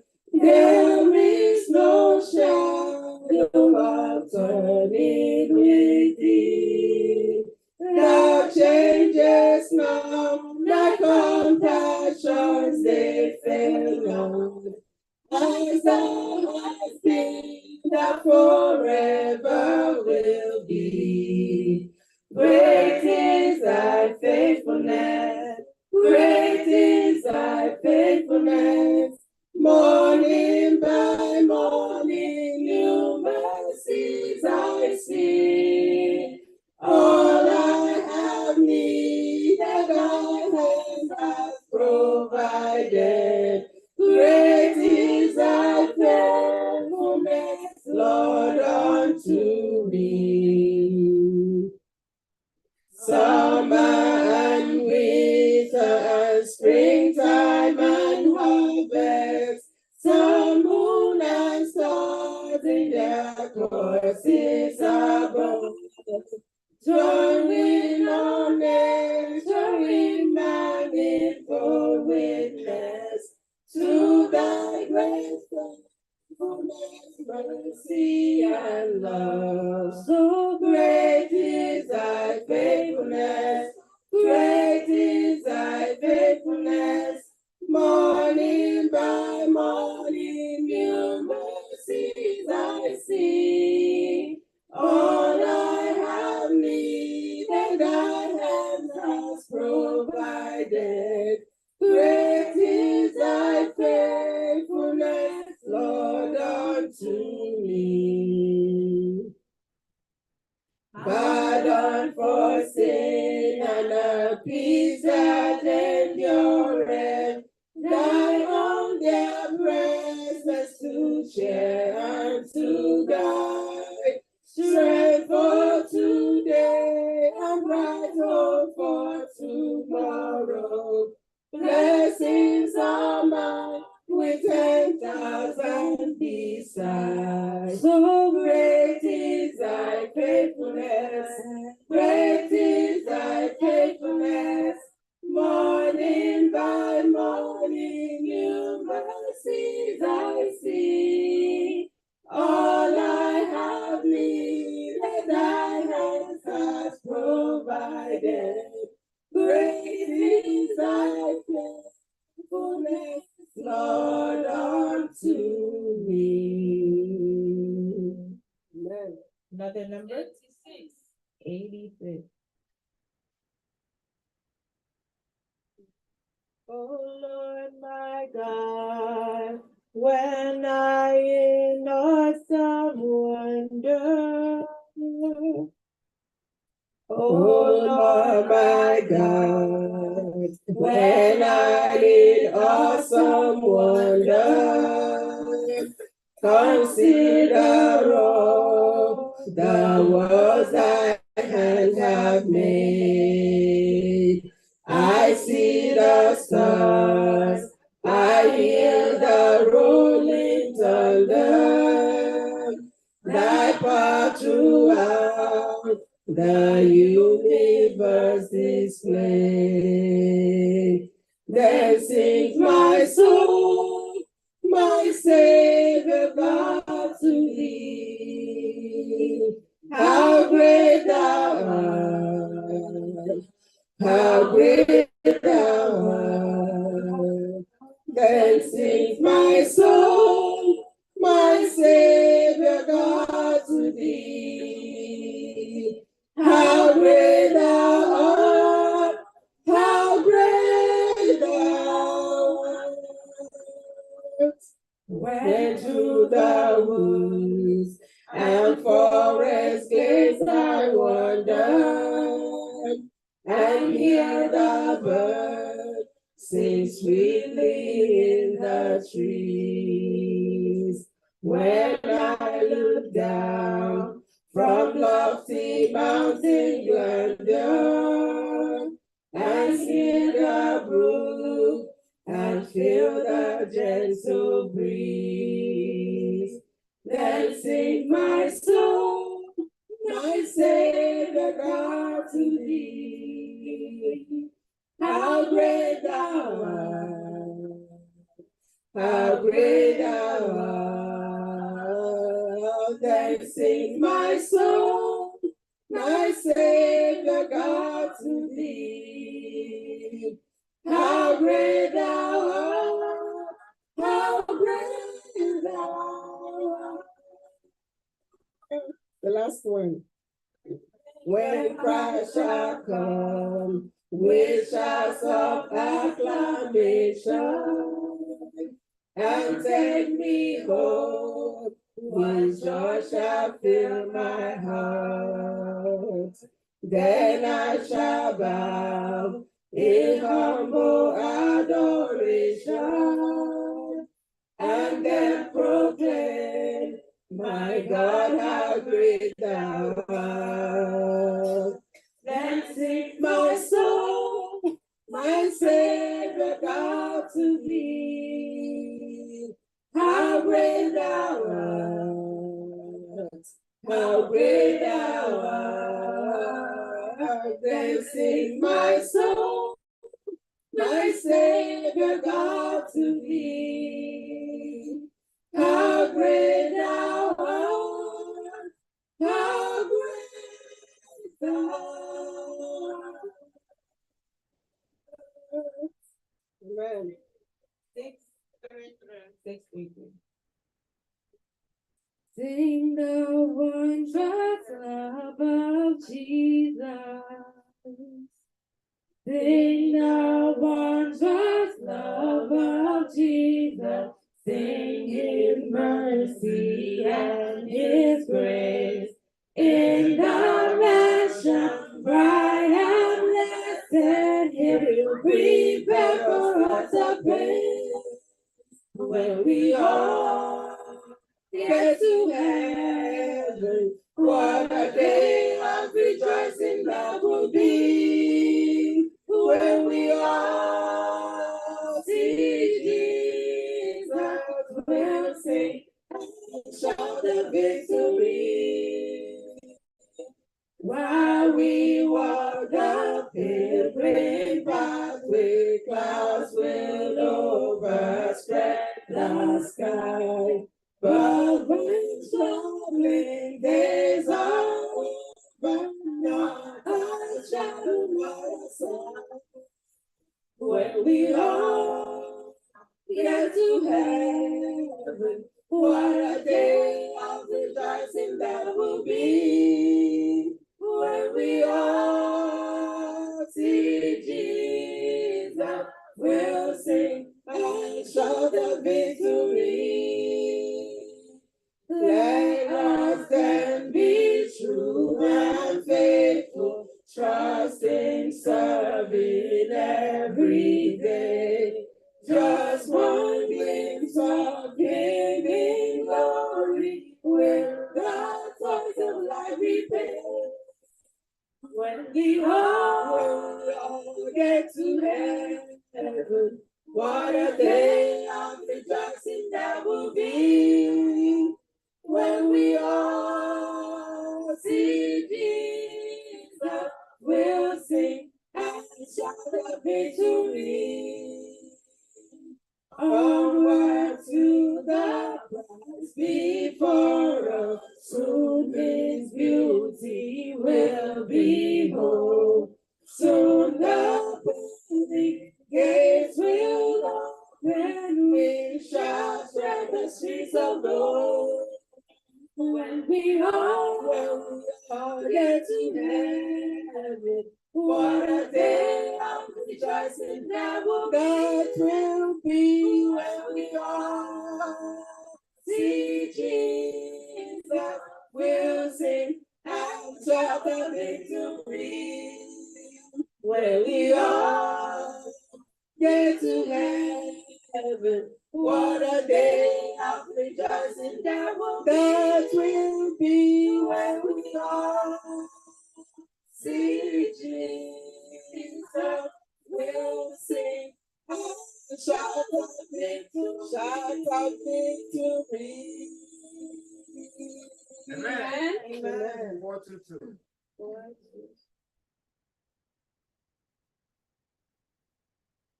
Come we that love the Lord. Come we that love the Lord, and then join in all.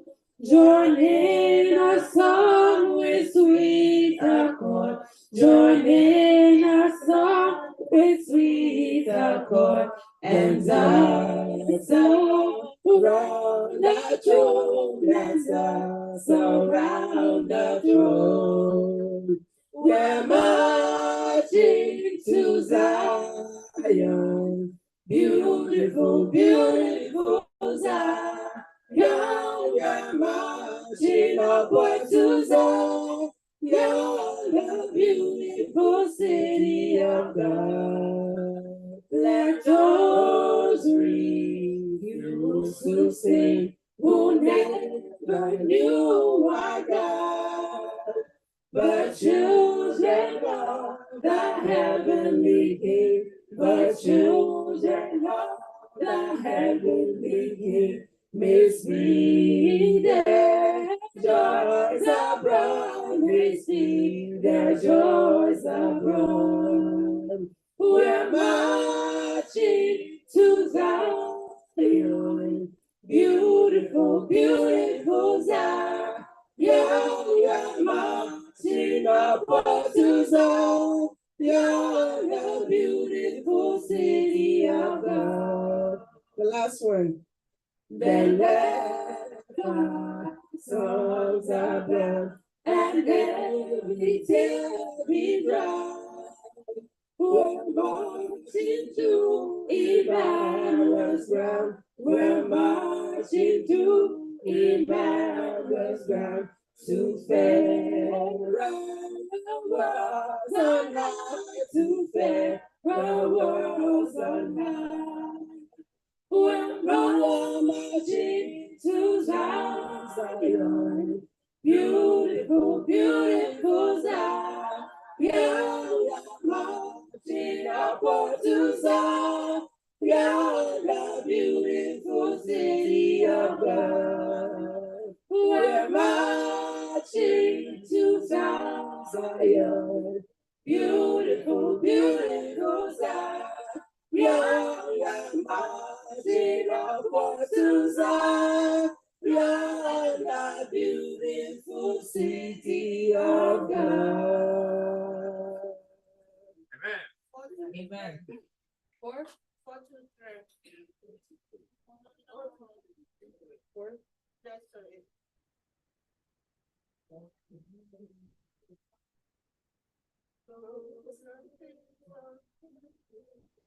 Yes. Glorious things of the earth broken, Zion city of our God. He whose word cannot be broken from before his own abode. On the rock of ages founded, what can shake that sure repose? With salvation's wall surrounded, thou mayest just my other foes. Okay, you got it down. See the streams of living water spring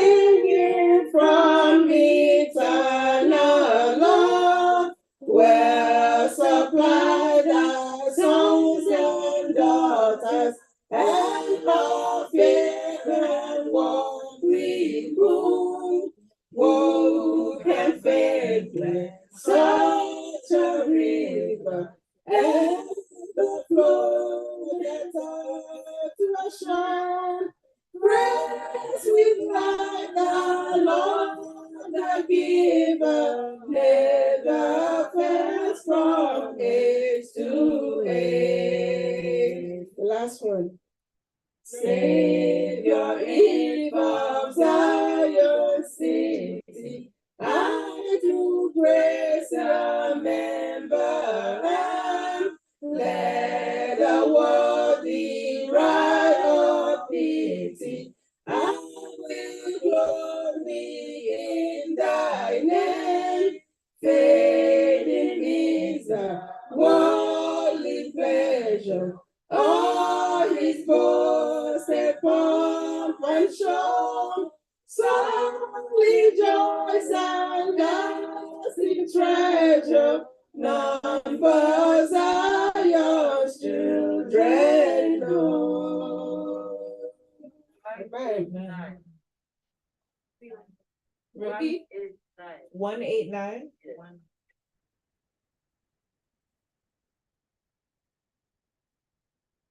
Who can share the heart like Jesus? Who can share the heart like Jesus? By his presence all divine, true and tender, pure and precious. How blessed call him mine. All that fills my soul is Jesus. He is more than life to me. And the fairest of 10,000 in my blessed Lord I see. Love of Christ so freely given, grace of God beyond degree, mercy higher than the heaven, deeper than the deepest sea. All that is my soul is Jesus. He is more than life to me, and the fairest of 10,000 in my blessed Lord I see. Every need is has supplied, every good in him I see. On his strength if I rely, he is all in all to me. All that is my soul, all that is my soul in Jesus. He is more than life to me. And the fairest of 10,000 in my blessed Lord I see. By the crystal flowing river, with the ransom I will sing. And forever, praise and glorify the King. Oh, that is my soul in Jesus. He is more than life to me, and the fairest of 10,000 in my blessed Lord I see. Can you rise? Can you rise?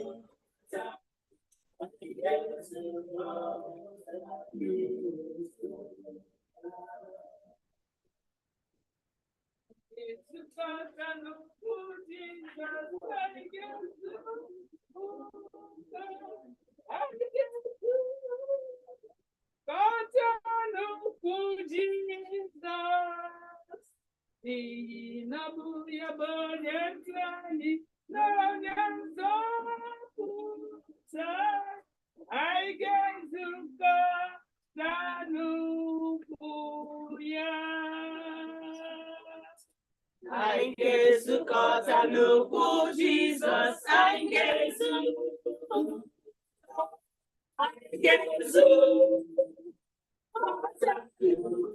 Jesus, n'ihi na ọ bụ ya bụ onye ndụ anyị na onye nzọpụta, anyị ga-ezukọta n'ukwu ya.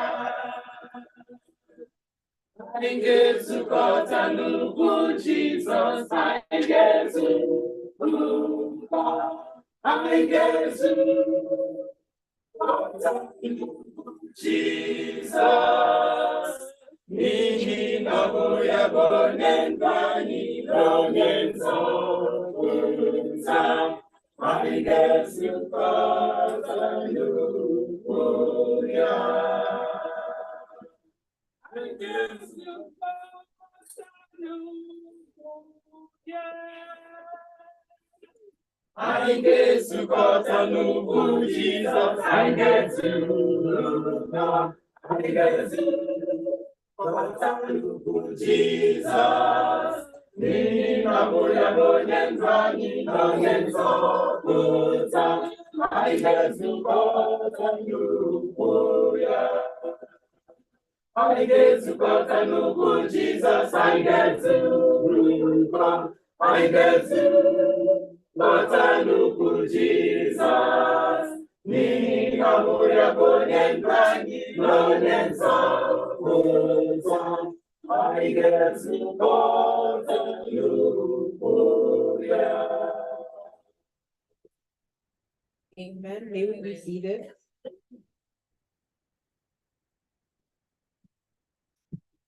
These are the announcements for today. Let us remember the bereaved families, and that the Lord will comfort and console them. Let us also remember our sick and shortened members. May the Lord continue to grant them healing. Amen. The Women's Ministry Week of Prayer is starting tomorrow on Sunday, June 9th, and will end on Sabbath, June 15th. Let us pray for the outpouring of the Holy Spirit during this week. The renovation of our church building is still going on, so we plead for your understanding and cooperation as we will continue to worship in the fellowship hall during the renovation work is complete. Please show your support by donating generously to the building fund. There will be an important church board meeting next week, Sabbath, immediately after Vesper service at 7 p.m. All board members are requested to attend. There will be an important church business meeting on Sabbath, June 29th, immediately after Vesper service. So all baptized church members are required to attend, as important topics will be discussed. The Greater New York English Camp meeting will hold on Sabbath, July 6th at Camp Berkshire. Everyone is encouraged to attend. The Men's Week of Prayer will begin Sunday, July 14th to July 20th. It is a week with the Lord, so please attend. Our church picnic will be held July 21st. Let us plan to attend and make this a joyful fellowship. Amen. Our Anthony worship will be held at Heritage Church on July 13th. So mark that in your calendars. All are encouraged to attend. The grandfather of our doctor, Mrs. Chinyere Agu, Elder Dan Arungwa, went to sleep in the Lord in the early hours of this Sunday, June 2nd. Our elder was a renowned educationalist, as well as the founding principal of Adventist Secondary Technical Owerenta.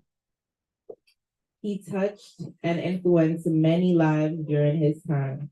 Let us lift the family of Elder Agu and the entire Arungwa family in our prayers, and let the Lord console them. Amen. If there are any other announcements, the pastor or first elder will bring it to us. Amen.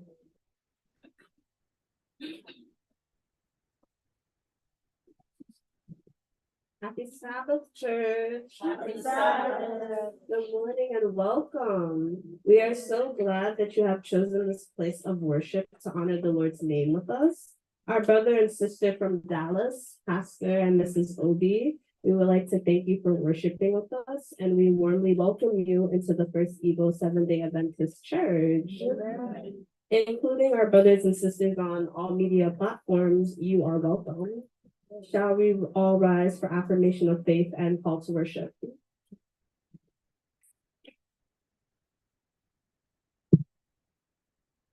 Affirmation of faith will be taken from Revelation chapter 14, verse 6 and 7, and it reads, "Then I saw another angel flying in the midst of heaven, having the everlasting gospel to preach to those who dwell on the earth, to every nation, tribe, tongue, and people, saying with a loud voice, fear God and give glory to him, for the hour of his judgment has come, and worship him who made heaven and earth, the sea, and the springs of water." Our call to worship will be taken from 33 to 20 to 2022. And it reads, "Our soul waits for the Lord. He is our help and our shield. For our heart shall rejoice in him, because we have trusted in his holy name. Let your mercy, O Lord, be upon us, just as we hope in you." With all these words, the church is called to worship. Amen. There's a sweet, sweet spirit in this place.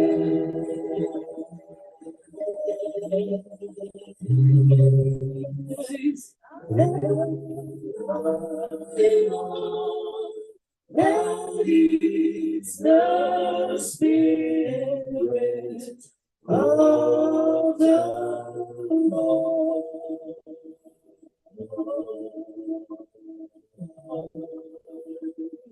There's a sweet expressions of his praise.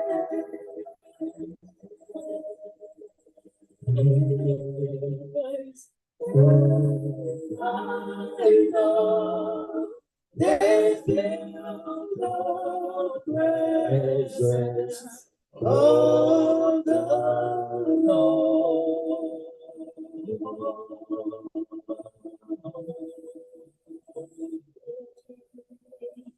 Sweet Holy Spirit, sweet Heavenly God,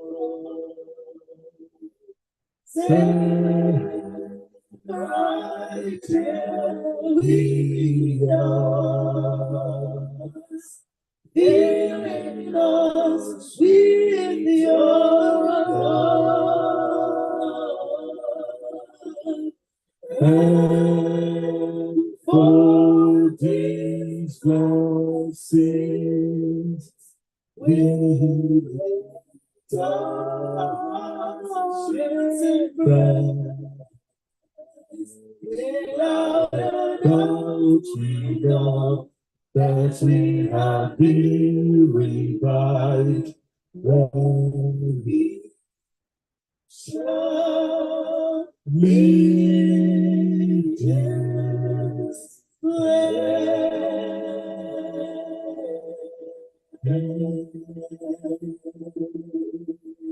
Our Father and our God, we give you all honor and glory.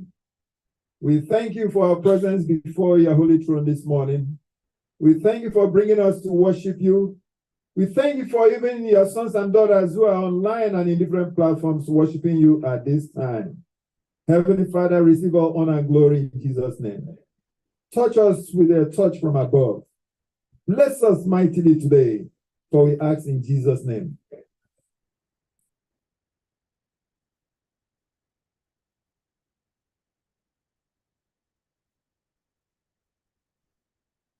We shall start the divine service by singing Igbo SDA 206.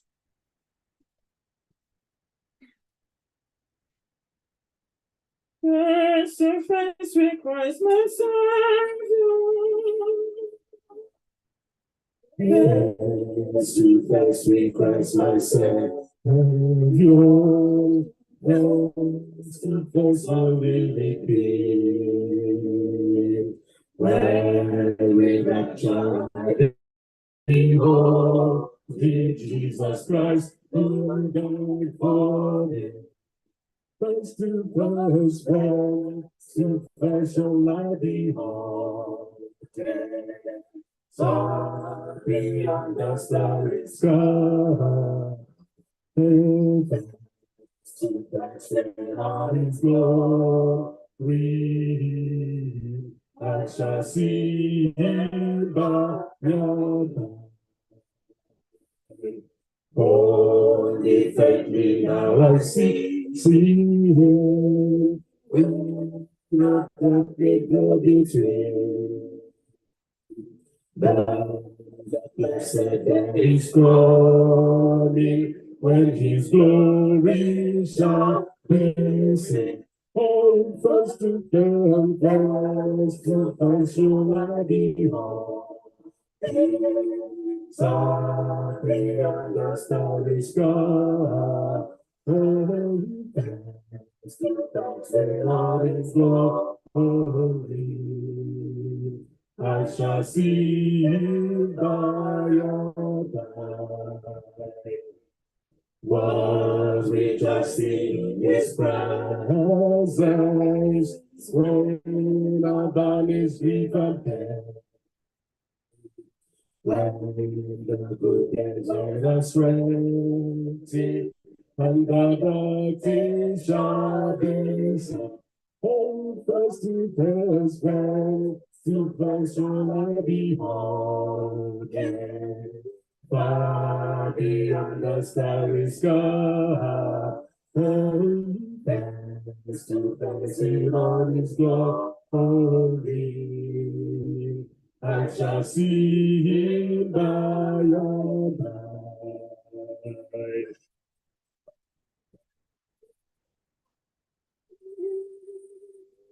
I shall see Him.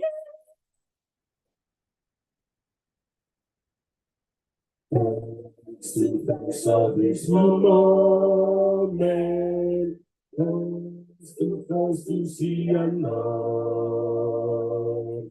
Face to face with our Redeemer, Jesus Christ, who loves me so. Oh, face to face shall I behold Him. Starry on the starry sky, face to face in all His glory. I shall see Him by and by. Face to face shall I behold Him. Starry on the starry sky, see all His glory. I shall see Him by and by.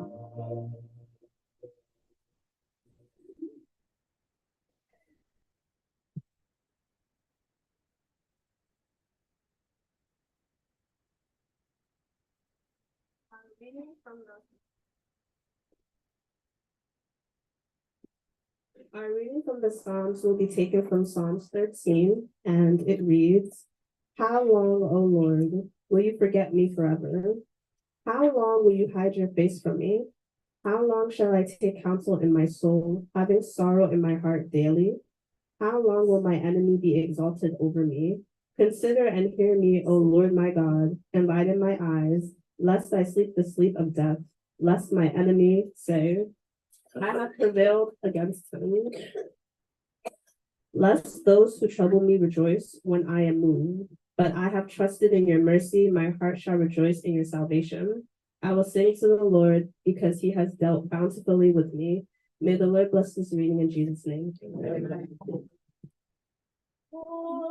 Come ye this consolate, where ye come to the mercy seat.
Our gracious Father in heaven,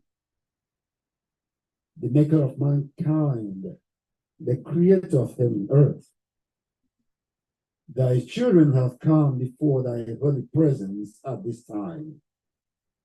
We have come to express our thanks and gratitude to thee, Lord, because there is no other God, nobody is like thee, Lord. It's only in thy marvelous grace that we're all able to be here this time. You woke us, all of us, from sleep this morning.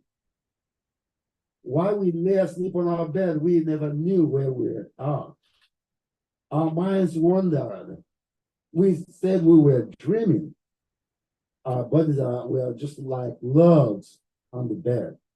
We couldn't tell ourselves when to get up, when it was yet another day. But at the right time, Lord, you revived our spirits. You brought us up from wherever we had wandered at the night and brought us all up strong and healthy.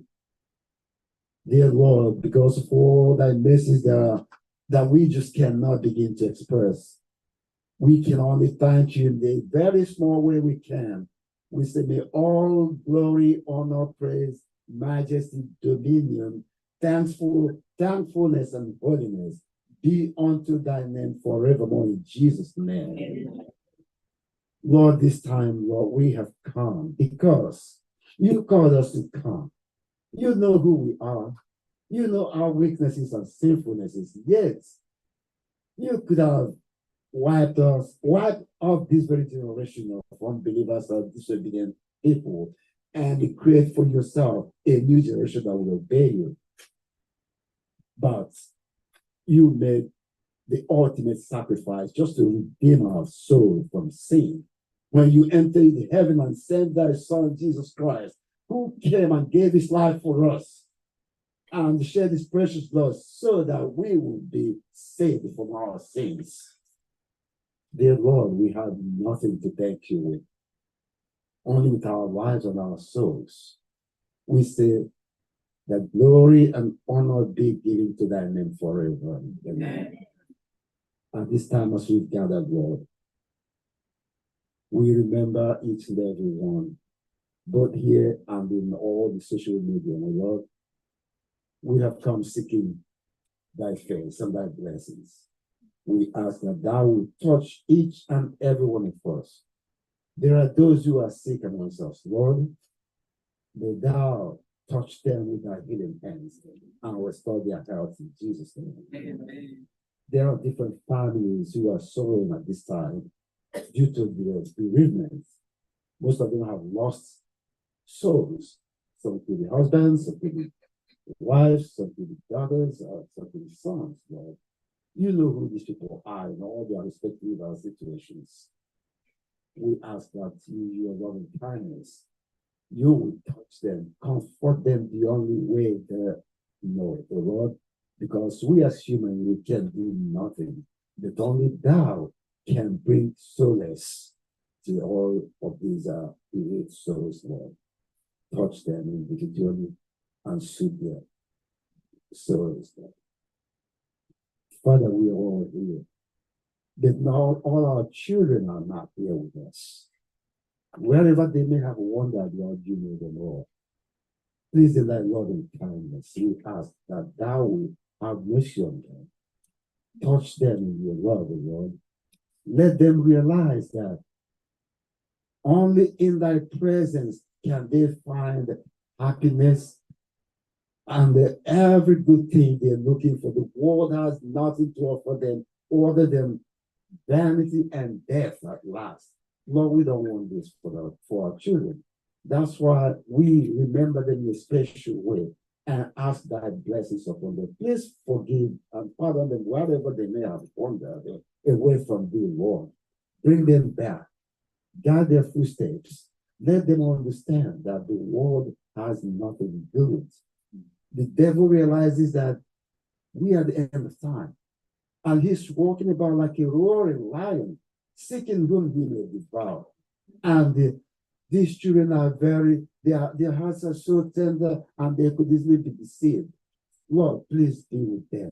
Send thy Holy Spirit to touch them individually and touch their hearts, return their hearts to you, Lord. Heavenly Father, people are suffering in different places. Many different countries, there are wars and rumors of wars. There are turmoil. There is loss of life. There is bloodshed.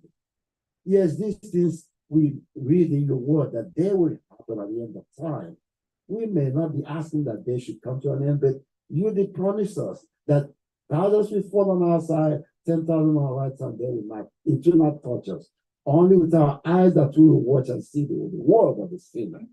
Therefore, Lord, when these things are happening, we ask that thou will shelter us under thy wings, children. Help us, Father. There is so much to ask for. People are suffering in Nigeria, especially the place we've come from. Things are difficult.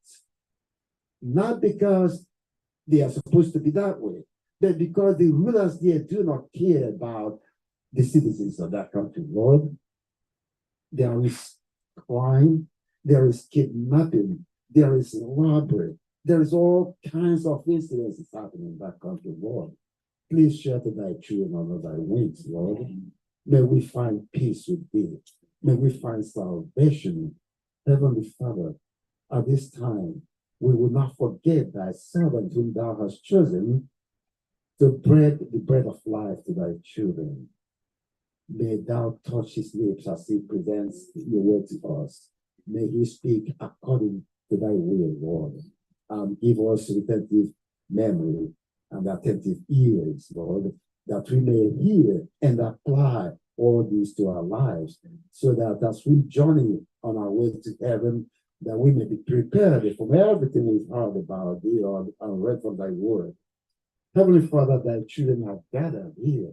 There are those who are right in front of the altar, Lord. They have come seeking you, Lord. You know their individual problems in their respective situations, Heavenly Father. Please touch them. Meet each and every one of them in their situations and grant them peace. Heavenly Father, we want to thank you because we know that even those who are sick, when you heal, you cleanse them from sin. Yes, that's what Christ did when he was on earth. The people that came for health actually got their sins forgiven. We expect no less than that, Lord. Therefore, Heavenly Father, we tender all our requests and petitions before thy presence. You have called us to come boldly before thy throne of grace, where we might obtain mercy and find faith to help us in time of need. Lord, we have come, knowing that you have called us, you will not disappoint us, Lord. So we have come boldly, believing that everything we have asked you, Lord, is all fulfilled. At last, O Lord, prepare us that when thy son shall come in the clouds of heaven, may we all gather there, and those worshiping you differently, dear Lord, we all rise and receive our Christ in the clouds of heaven, and so come with him to inherit the everlasting kingdom that has prepared for us. All these mercies we ask, believing you have granted them to us, because we ask in the worthy name of thy Son, Jesus Christ, our Savior. Amen. Hear our prayer, O Lord. Hear our prayer, O Lord. Incline thy ears to us.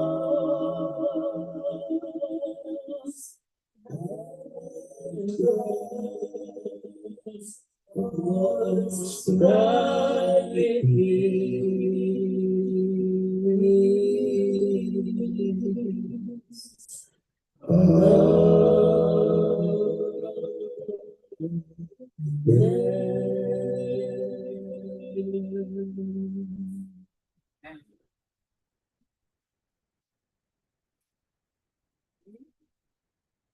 Jesus loves me, this I know. For the Bible tells me so. Little words to him.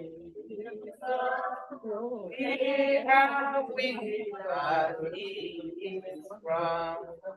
Yes, Jesus loves me. Yes, Jesus loves me. Yes, Jesus loves me. The Bible tells me so. Jesus loves me, this I know. For the Bible tells me so.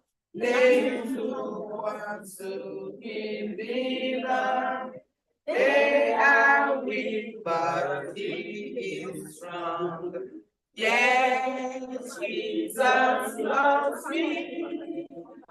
Yes, Jesus loves me. Yes, Jesus loves me. The Bible tells me so.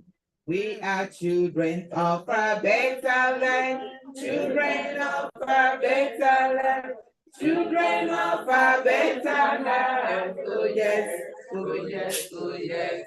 Oh yes, oh yes, we are children of a better land, children of a better land, children of a better land. Oh yes, oh yes, oh yes, oh yes, oh yes. Sangi umuntanka loma, umuntanka loma.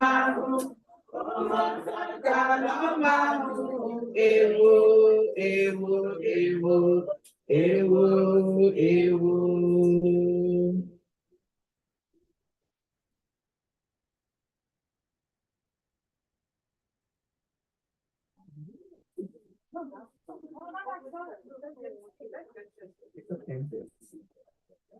Okay. All right. Happy Sabbath, boys and girls. Happy Sabbath, boys and girls. And happy Sabbath, mommy, daddy, and auntie. Are we happy to be in the house of God today? Okay. All right. So today I'm going to tell a story about David and Goliath, and you are going to give me the heading, the topic. All right. And your topic is going to be what you learn out of the story. You know that? You can take your topic or your heading from what you learn out of the story. So you have to listen very attentively. I know we all know the story of the David and the Goliath. We know the story about David and Goliath very well, but then still God has something special to take out of the story most of the time, right? So Goliath, how tall is Goliath? Who knows how tall is Goliath? Taller than David. 9 feet tall. Yes.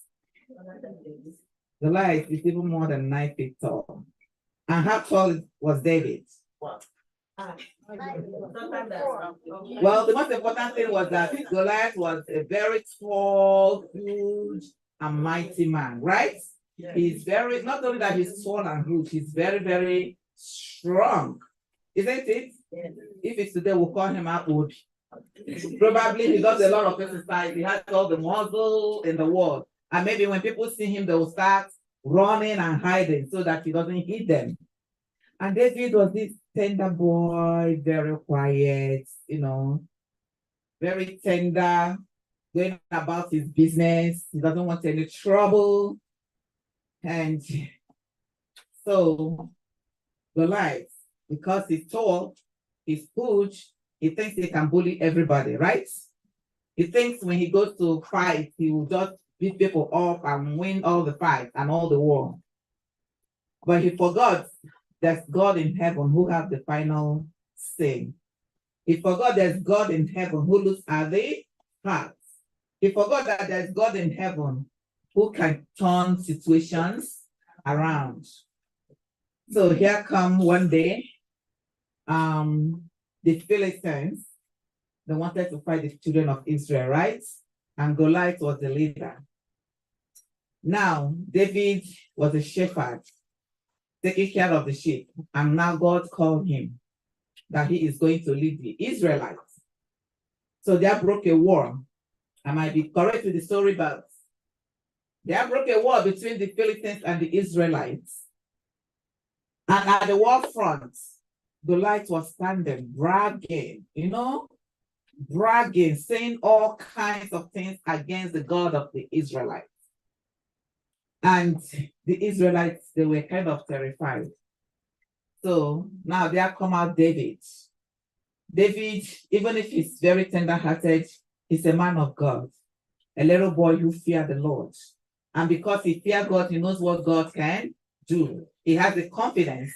He knows that Goliath does not know God.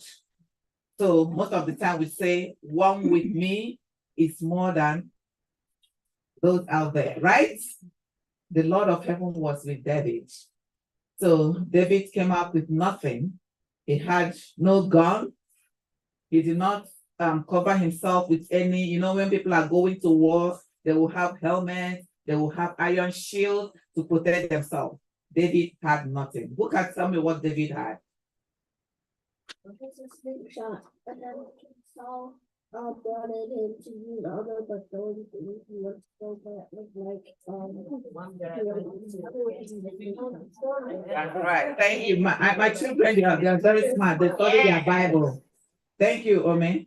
So David, in his heart, he was just looking at the light and he was praying to God, right?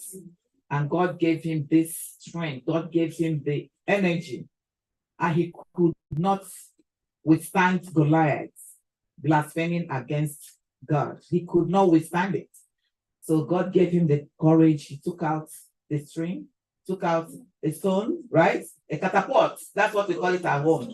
Catapult. Do you know what is catapult? Have you heard the word? Yes. Okay.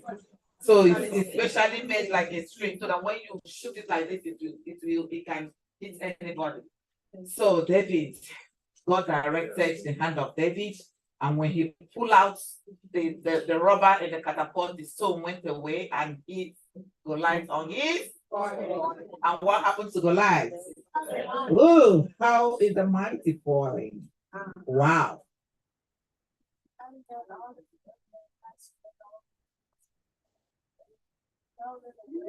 And then the other army can chase them down. That's right. Yeah. This time we are afraid because their leader had been killed. And they all ran away. And the Israelites were rejoicing. They were singing, dancing to God, praising God for what God has done. Amen. You see the story? What God can do, right? Wow. You wanted to say something, Victoria? So after his brothers came and like carried him on their shoulders, celebrating. Yes. After David killed the Amalekites, the Israelites came and they carried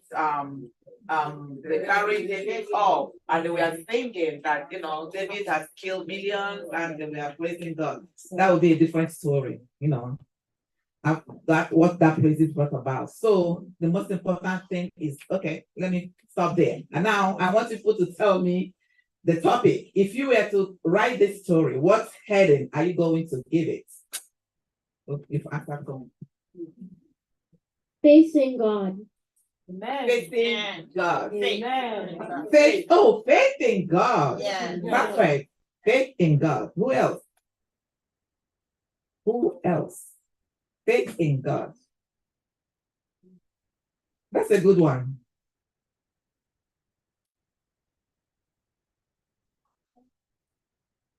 Okay, confidence in God. Trust in God. Trust in God. Amen. That was, you can, the topic people gave it is good. We can't say more than that. God is good. Trust in God. And when you trust God and leave all your cares on Him, He will take care of you. Amen? Amen. Let us pray. Who wants to pray? Okay, pray for us. Let's close our eyes and pray. The Heavenly Father, thank you for this wonderful day that you have brought us to. Help that we won't fear, because we know that you will be on our side to help us for anything we need. Help that we will be good and we will have confidence in you. In Jesus' name. Amen. Amen. Amen. We are children of prophets and children of prophets and oh yes, oh yes, oh yes, oh yes, oh yes. Amen. Amen. Happy Sabbath, church. Happy Sabbath. All right, the children have just taught us a lesson to have faith in God, to trust God. So this is the time for you to exercise that. Do you have faith in God? Apply it through your finances. This is time for us to give our tithe and offerings. And as we read from our popular text, Malachi chapter 3, reading from verse 8 to 11. Deacons and deaconesses, please collect the tithe and offering. Erase. A man robbed God, yet you have robbed me. What do you say? In what way have you robbed me? In tithes and offerings. You are cursed with a curse. For you have robbed me, even this whole nation. Bring all the tithes into the storehouse, that there may be food in my house. And try me now in this. This is where the faith applies. This is where you have to trust God. Try Him, at least try Him, and see what He can do for you. Says the Lord of hosts. If I will not open for you the windows of heaven and pour out for you such blessing, that there will not be room enough to receive it. Amen? Fine.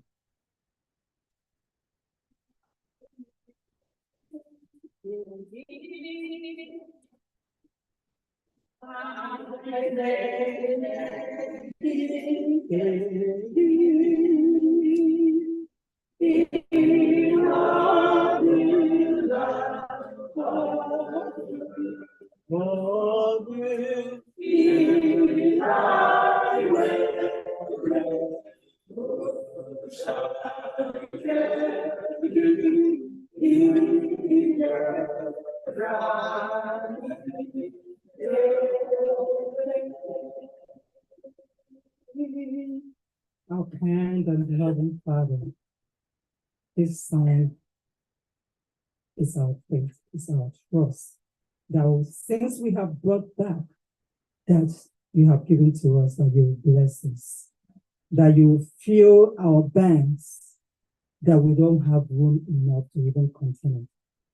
Father, we thank you because you have so much mercy on us. You don't treat us the way we deserve. Father, if there's any way we have given these gifts back to you in a way that is not acceptable in your sight, we ask that you forgive us. The only thing we ask that this offerings will be used to progress your missions in earth, on earth. Bless us this day, Lord, for we ask. In Jesus' name I pray. Amen.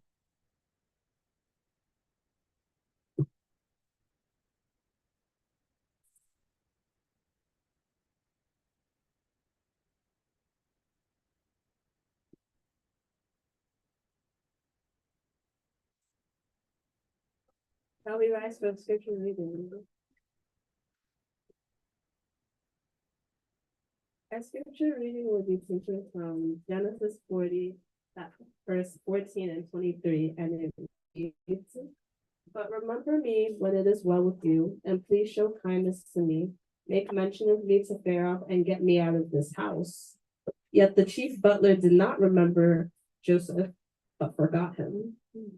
May the Lord bless this reading in Jesus' name. Amen.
Bunani anu, bemeri somuwa. Oga bunani anu, bemefeli elu isinse onye nwa Jesus.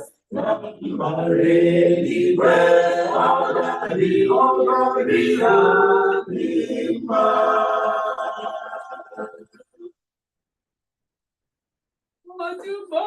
Otubochidi, them girl who Jesus.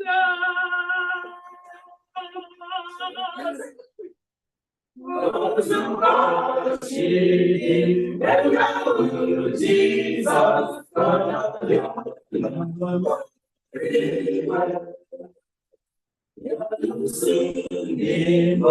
Zia Kananya, Ichikota Nikwere Naya, Uniruna Najika, Izuka, Jesus.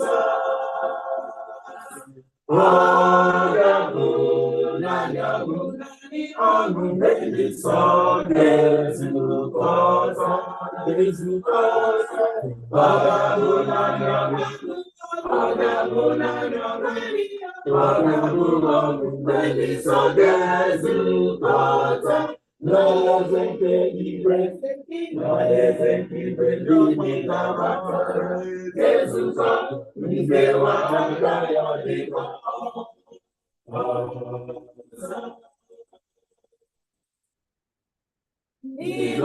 Imajuanga, Izike, Ipa, Oniranebu, Ibazu, Melida, Nimelania, Tukwasuri, Chile, Wabeta, Wagabi, Wagabulanya, Baby, so there's a God. Wagabulanya, Baby, so there's a God. No, there's a good rest. No, there's a good there's a God who gave us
Amen. Hallelujah.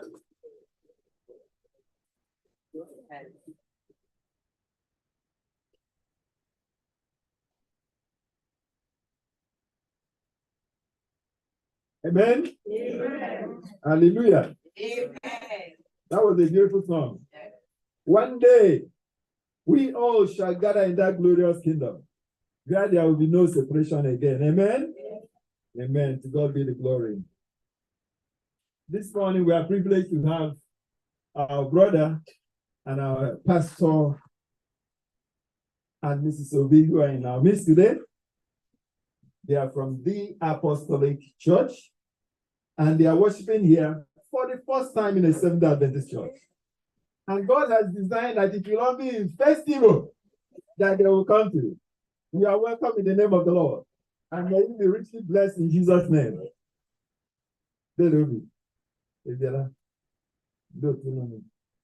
Thank you for your presence. This morning, we are going to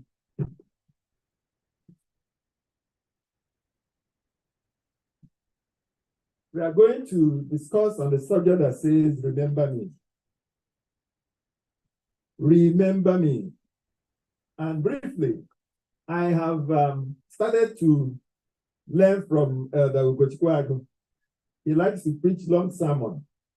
So I want to toe his line and use 45 minutes to address the church today. By God's own special grace, we may wrap up before that time. Amen? I like that. Amen. Let us pray. Father Divine, we give you glory at this special hour. We pray that you come and speak to your own people. The message you have prepared for us today. Bless the soul that you have packaged this lesson for. In Jesus' name I pray.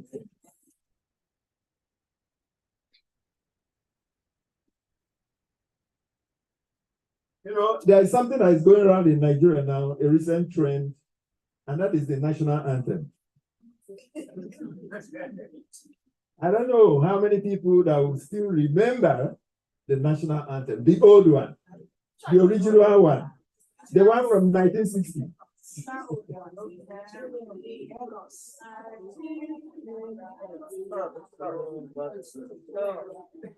You see, you are now remembering. You are trying to remember it. And that is the current one they want us to use.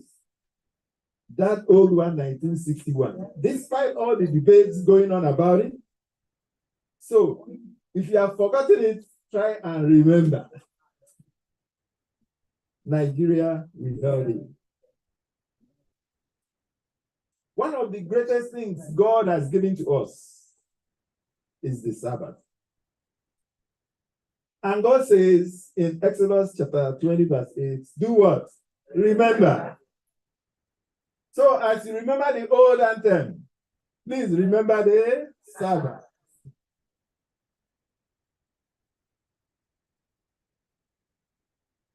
If the Israelites that crossed the Red Sea, they were here today, and you ask them, what important thing can you tell me? They want to tell you the experience while passing the Red Sea. They will remember that experience because it was very spectacular.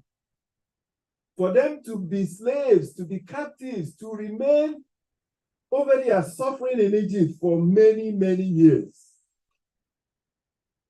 But one day, God remembered them and sent a deliverer through who? Moses. God remembered them. In 2 Samuel chapter 4, Jonathan had a son.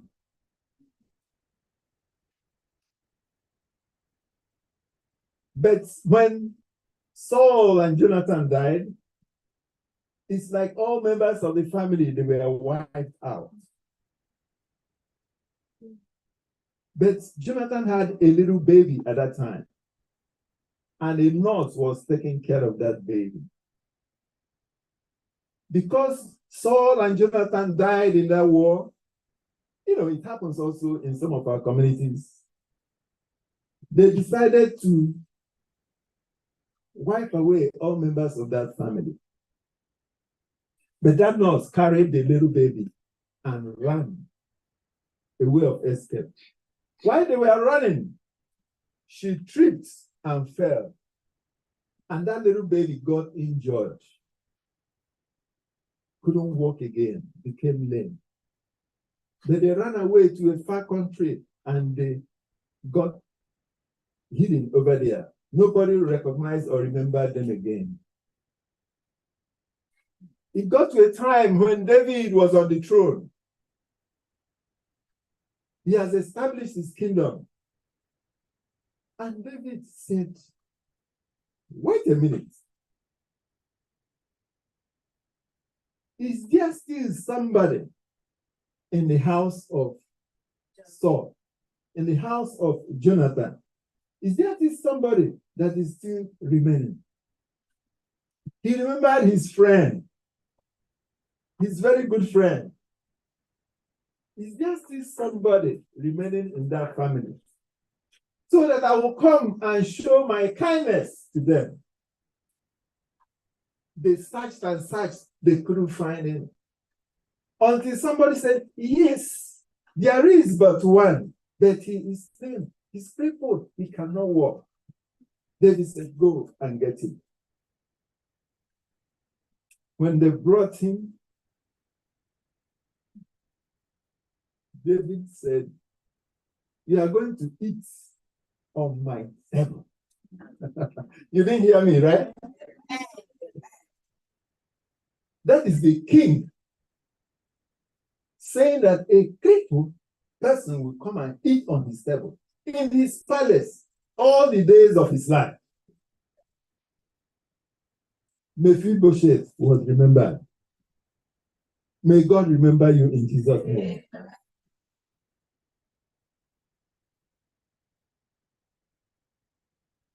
This period is time of graduation.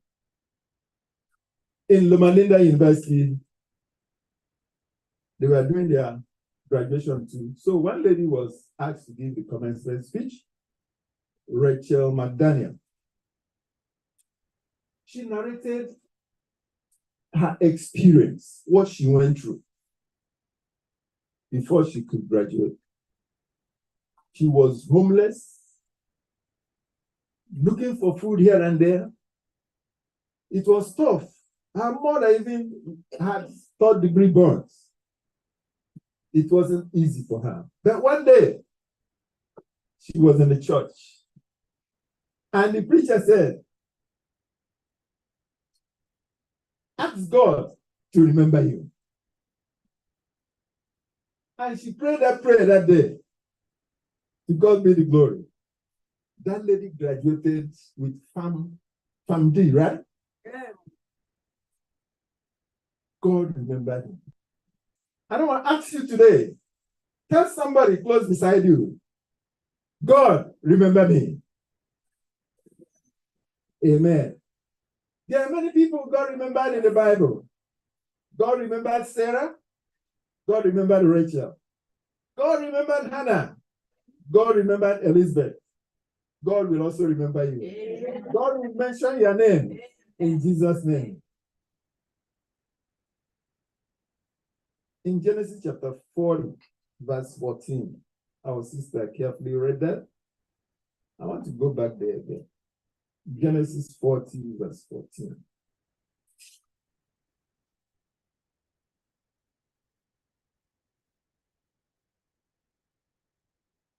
But remember me when it is well with you.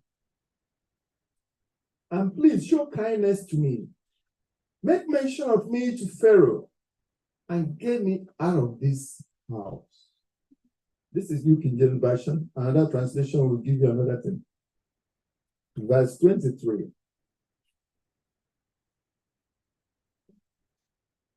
Yet the chief butler did not remember Joseph, but forgot him. You know the story very well. Joseph found himself in the prison when he didn't commit anything. There are many people languishing in the prison that did not commit anything. But right here, God had a provision for him. Fortunately, the butler and the baker, they found themselves also in the prison. These two people, they served in the king's palace. But one thing or the other happened, and they were sent to prison. In God's own special design, they had a dream, which was confusing to them. And Joseph came into the picture. Why is your face looking like this? How are you? Happy Sabbath. But your face is not looking fine. Why is your face like this? And they narrated the experience to Joseph. Joseph said, to God be the glory. He gives interpretation to dreams. And Joseph explained everything to them. And that's why he came to that verse and said, Joseph was very smart. Very smart guy. May God make us to be smart like Joseph in Jesus' name. Please, you know that I helped you, right? Remember me. Remember me in that palace. Because Joseph recognized that he was there for nothing. He didn't do anything. What hope had he? He hadn't seen his brothers, nor his father, nor anything again. What hope had he? So, remember me. He saw an opportunity and he utilized it. Remember me when you get to the king. But verse 23 said what? Forgotten. How many times have you forgotten somebody that did something good for you? How many times have people forgotten the good thing you did to them? Remember me. Friends, Joseph was forgotten for 2 good years. But finally, God's own design came true and he was released. Amen? Amen. May the Lord release you from bondage in Jesus' name. Amen. What does it exactly mean to remember God? Isaiah chapter 61, verse 7.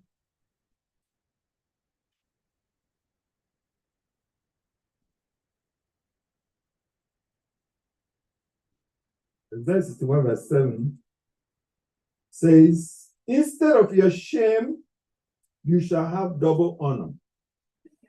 And instead of confusion, they shall rejoice in their portion. Therefore, in their land, they shall possess double. Everlasting joy shall be theirs. Amen. The scripture emphasizes that God will restore, no matter what, restore us to our original position. Amen. God will bring us back and give us double honor. Amen? Amen. When God remembers you, he makes all things new. Amen? He makes all things new. May God remember you today. Amen. Every new day, he renews his glory. Every new day, he does something greater. Many are locked in the expectation, and they don't want to have bigger dreams. Many are held back by the victories of yesterday. But God wants to do a new thing in your life. Forget the things of the past and move on. God has prepared something good for you in the future. Some people, their problem is that they depend on the victories of the past. And I want us to take us to the book of Isaiah, chapter 43, verse 18. Isaiah chapter 43, verse 18. 18 and 19. You have the microphone there? No. Do not remember the former things, nor consider the things of old. Behold, I will do a new thing. Now it shall spring forth. Shall you not know it? I will even make a road in the wilderness and rivers in the desert. Amen. God is about to do a new thing in your life. Even there is thick darkness, he said he will bring light over there. Our God delights in impossibilities. He's a specialist in that. In Mark chapter 4, you know the story very well. While they were riding on a boat, on a cruise ship, and there was that storm, that wild storm. the crazy storm that was happening. How can somebody be sleeping soundly when there is a storm? I read that passage, I looked at it again. How can that be? When there is turbulence, imagine you're in the plane. Even if you are sleeping and there's turbulence, you wake up. But this man was sleeping soundly, snoring.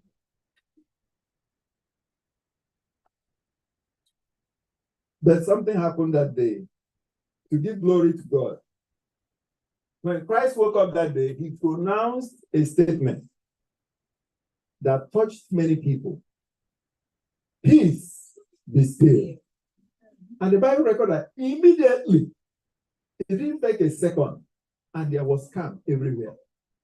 And people marveled and said, what kind of man is this? That even the seas and waves obey him, because he pronounced peace. May the Lord pronounce peace in your life in Jesus' name. May the Lord pronounce it so that people around you will marvel and say, what kind of God are you serving? Amen.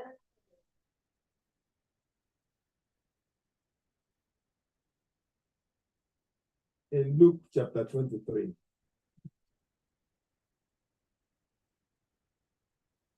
Verse 23. There is a touching story that happened in the book of Luke. And I want to draw our attention to this area before we close. On this very day, 3 men died at the same time in a particular day. 3. When one person died, we cry and scream. But now, 3 people. Luke chapter 23.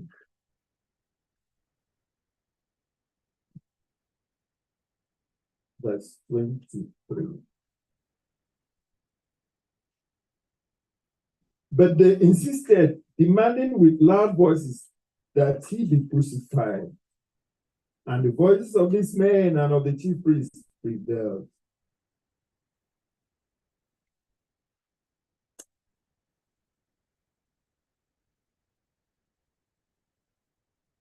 Christ had appeared before Pilate, appeared before so many people, and they all shouted, crucify him. Release Barabbas, but crucify him. Somebody that committed a crime, Barabbas, release him. But somebody that did not do anything, crucify him. Do we see that happening today? Yes.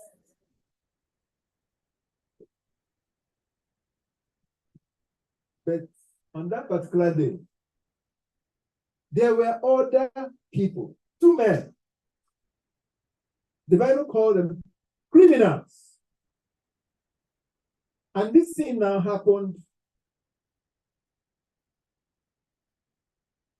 in Damascus, in a place called Golgotha, a place of skull.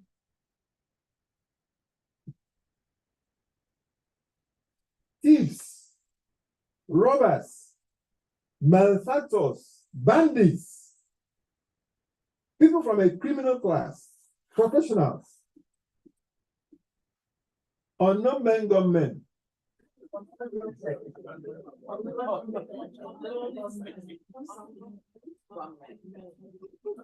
Organ harvesters. You know that's the current trend now. Yes.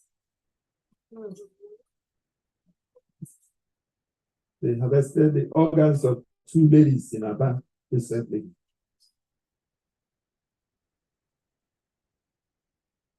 Luke 23, verse 39.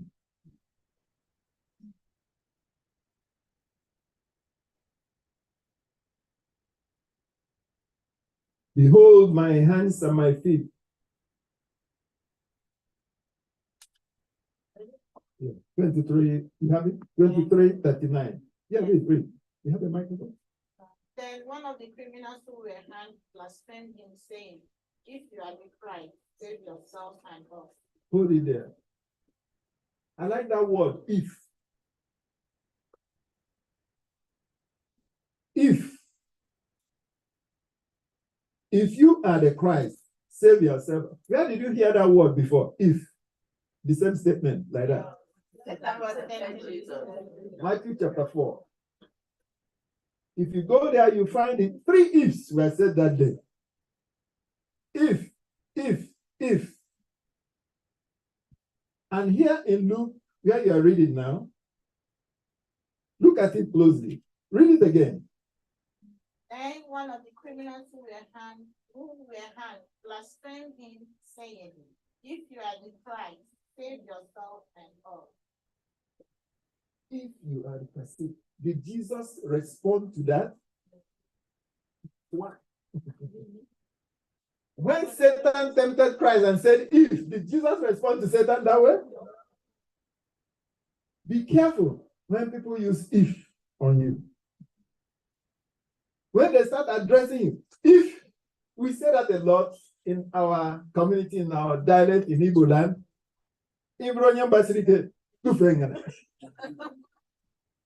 and because you go what? That's a failure. If the challenges are there always, if you are the Christ, if you are the Son of God, do this, do that, do that. Remember that. If is very dangerous.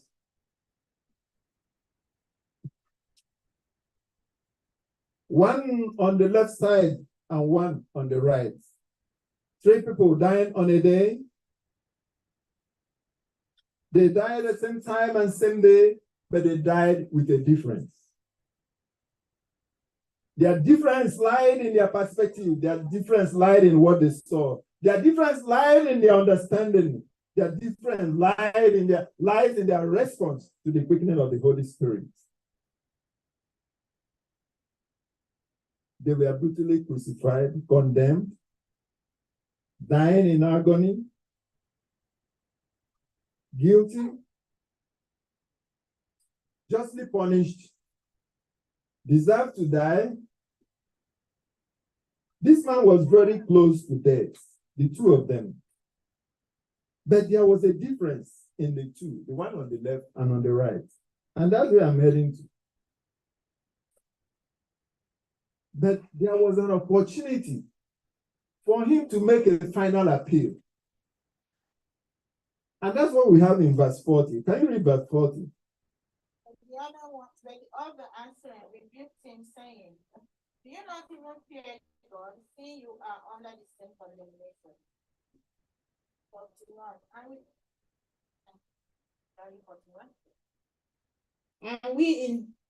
And we indeed justly, for we receive the due reward of our deeds, but this man has done nothing wrong. Then he said to Jesus, what is that? And this man has done nothing wrong.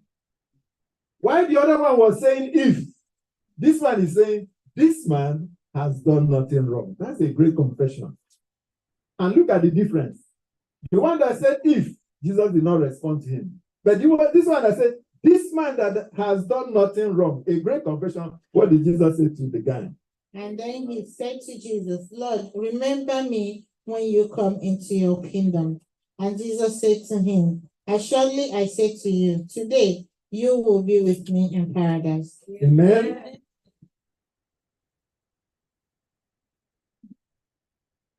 There's a different topic there. "And surely I say unto you, today you'll be in paradise." Jesus did not go to paradise that day. So that man did not go to paradise that day. That's a different teaching. Jesus did not go to paradise that day. That man did not go to paradise that day. But Jesus was giving that guy an assurance, a futuristic assurance, that your faith, that I have remembered you, and your faith in me will save you. You'll be with me in my kingdom. An assurance. May Jesus pronounce such statement to you in Jesus' name. May your faith in Christ save you. Just as he saved that man, may your faith in Christ save you also. The man, as we said, was a criminal, convicted, But Christ saved him at the last moment because of the faith he exercised. While the other one was saying, if Christ saved this man.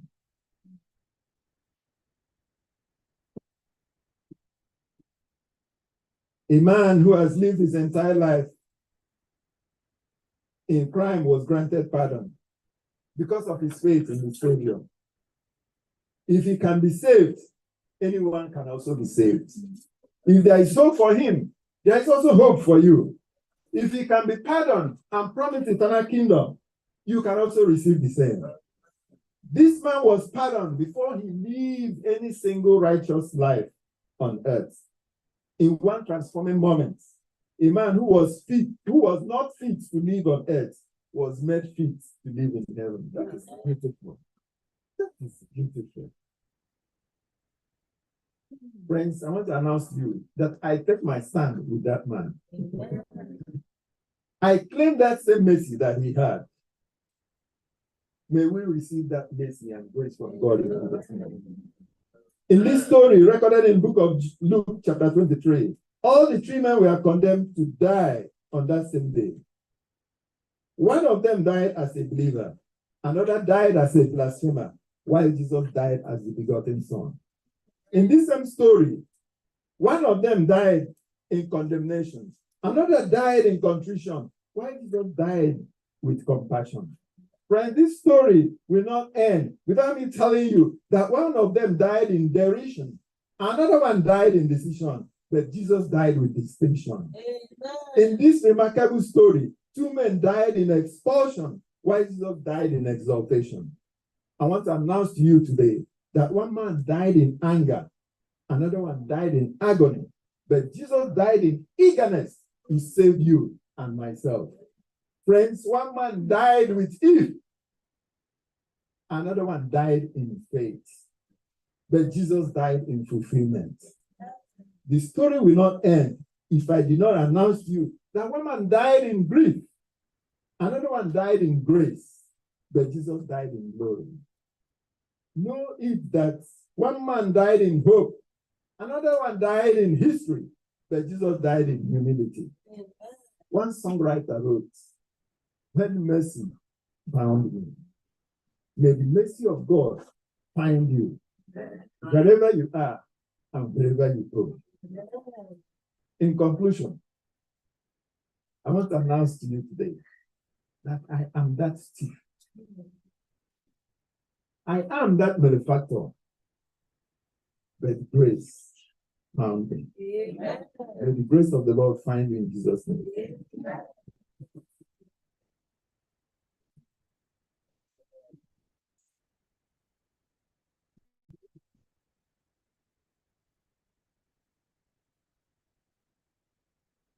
Amen. Shall we all rise as we bring the service to a close? I sing in from SDA age 633.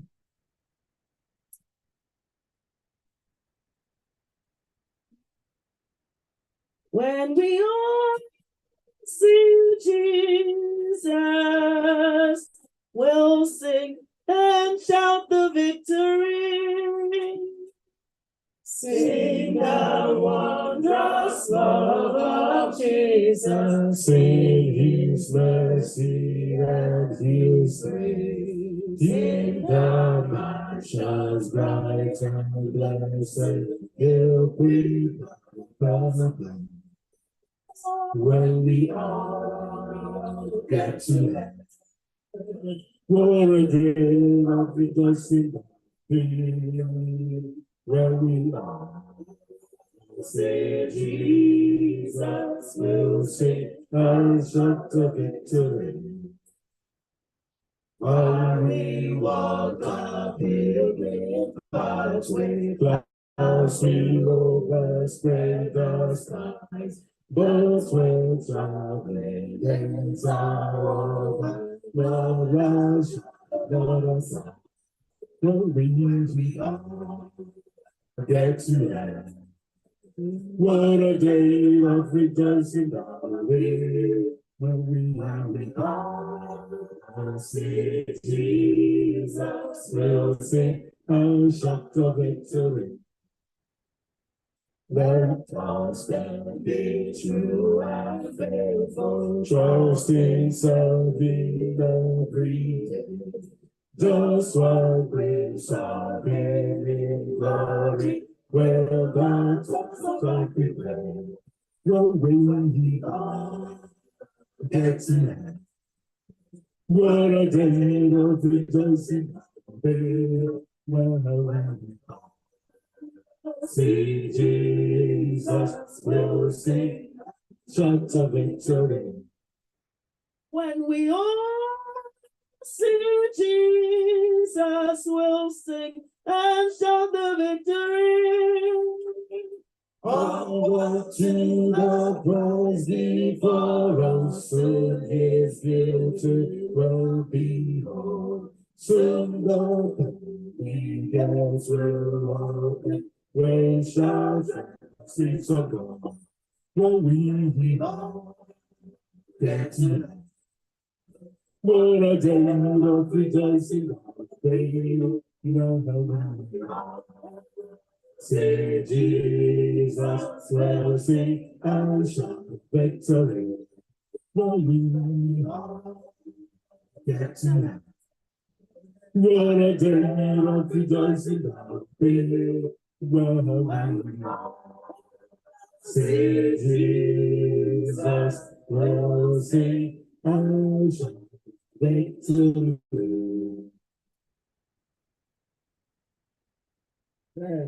Let us pray. My prayer today is that in all your trials, may God remember you. In all your troubles, may God remember you. In all your perplexities of life, may God not forget you. In all your sorrows and brokenheartedness, may God comfort you. And in all your loneliness, may God remember you. In all your sicknesses, may God heal you and restore you to good health in Jesus' name. To Him that is able to keep you from falling, to the only wise God, may we continue to be faithful unto Him until He returns. In Jesus' name I pray. King of this world, come sweetly now. Oh, be the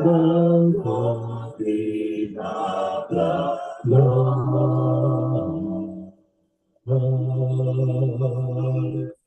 We have this faith, Christ alone in power.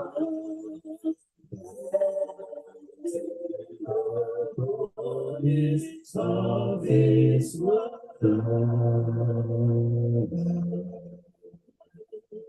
We believe that time is here, redemption far and near, shall awake and shall sing. Hallelujah, glory is here.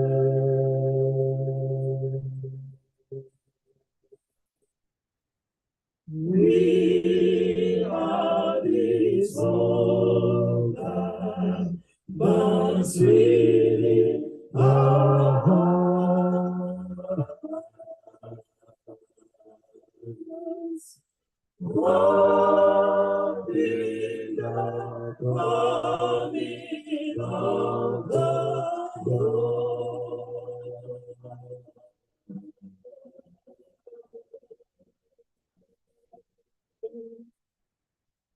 Let's be seated for a moment of silence and meditation Pray unto the Lord for Him to remember you. As you journey and travel within the coming week, pray that the Lord will remember you.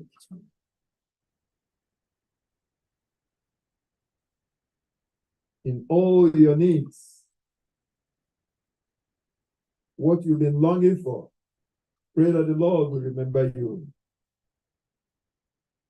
The Lord wants to remember you. Since He remembered many people in the past, He will also remember you. Thank you, Father, for the opportunity of worshiping in your presence today. Thank you for remembering us today. May this remembrance grant us hope, increase our faith in you and our trust in you. And so, Lord, to you be all honor and glory, and may your name remain exalted now. We pray in Jesus' mighty name. Amen.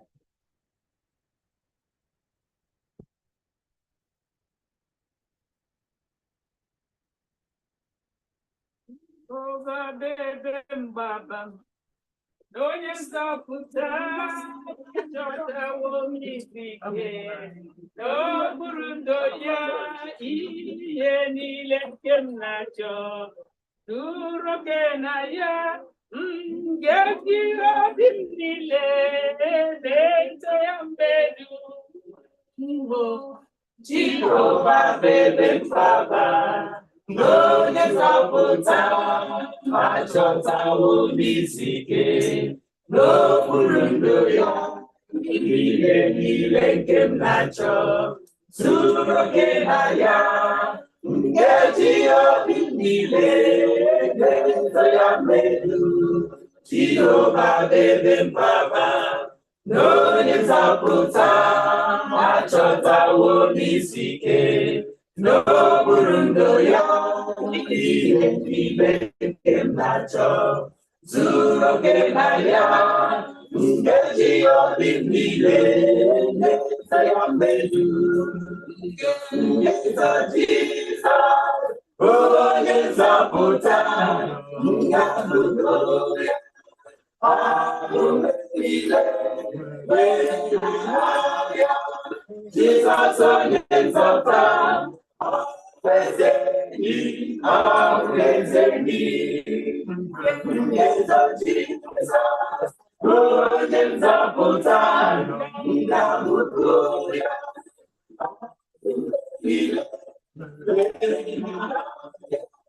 Jizọs onye nzọpụta eze gị eze gị onye nzọpụta achọtawo m isi ike n'okpuru ndo ya ihe niile nke m na-achọ zuru oke na ya m ga-eji obi m niile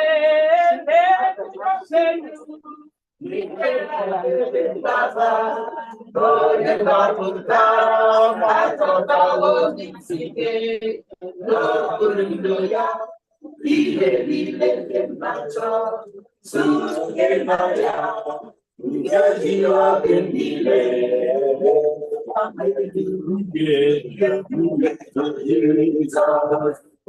onye nzọpụta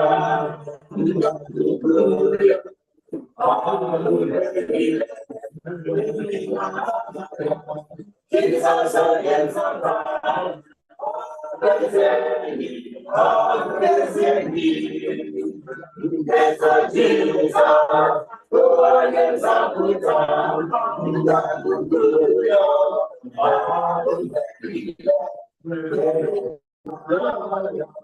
Jizọs onye nzọpụta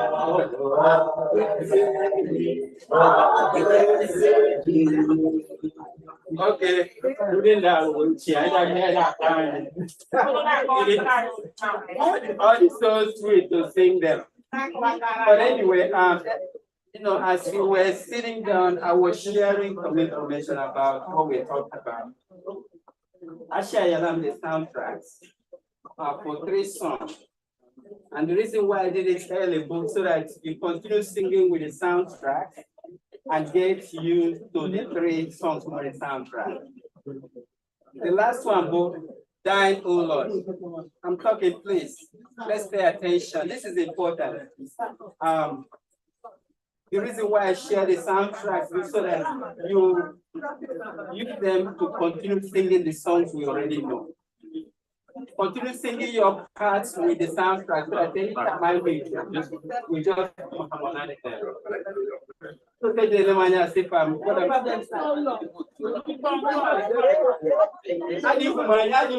don't know why.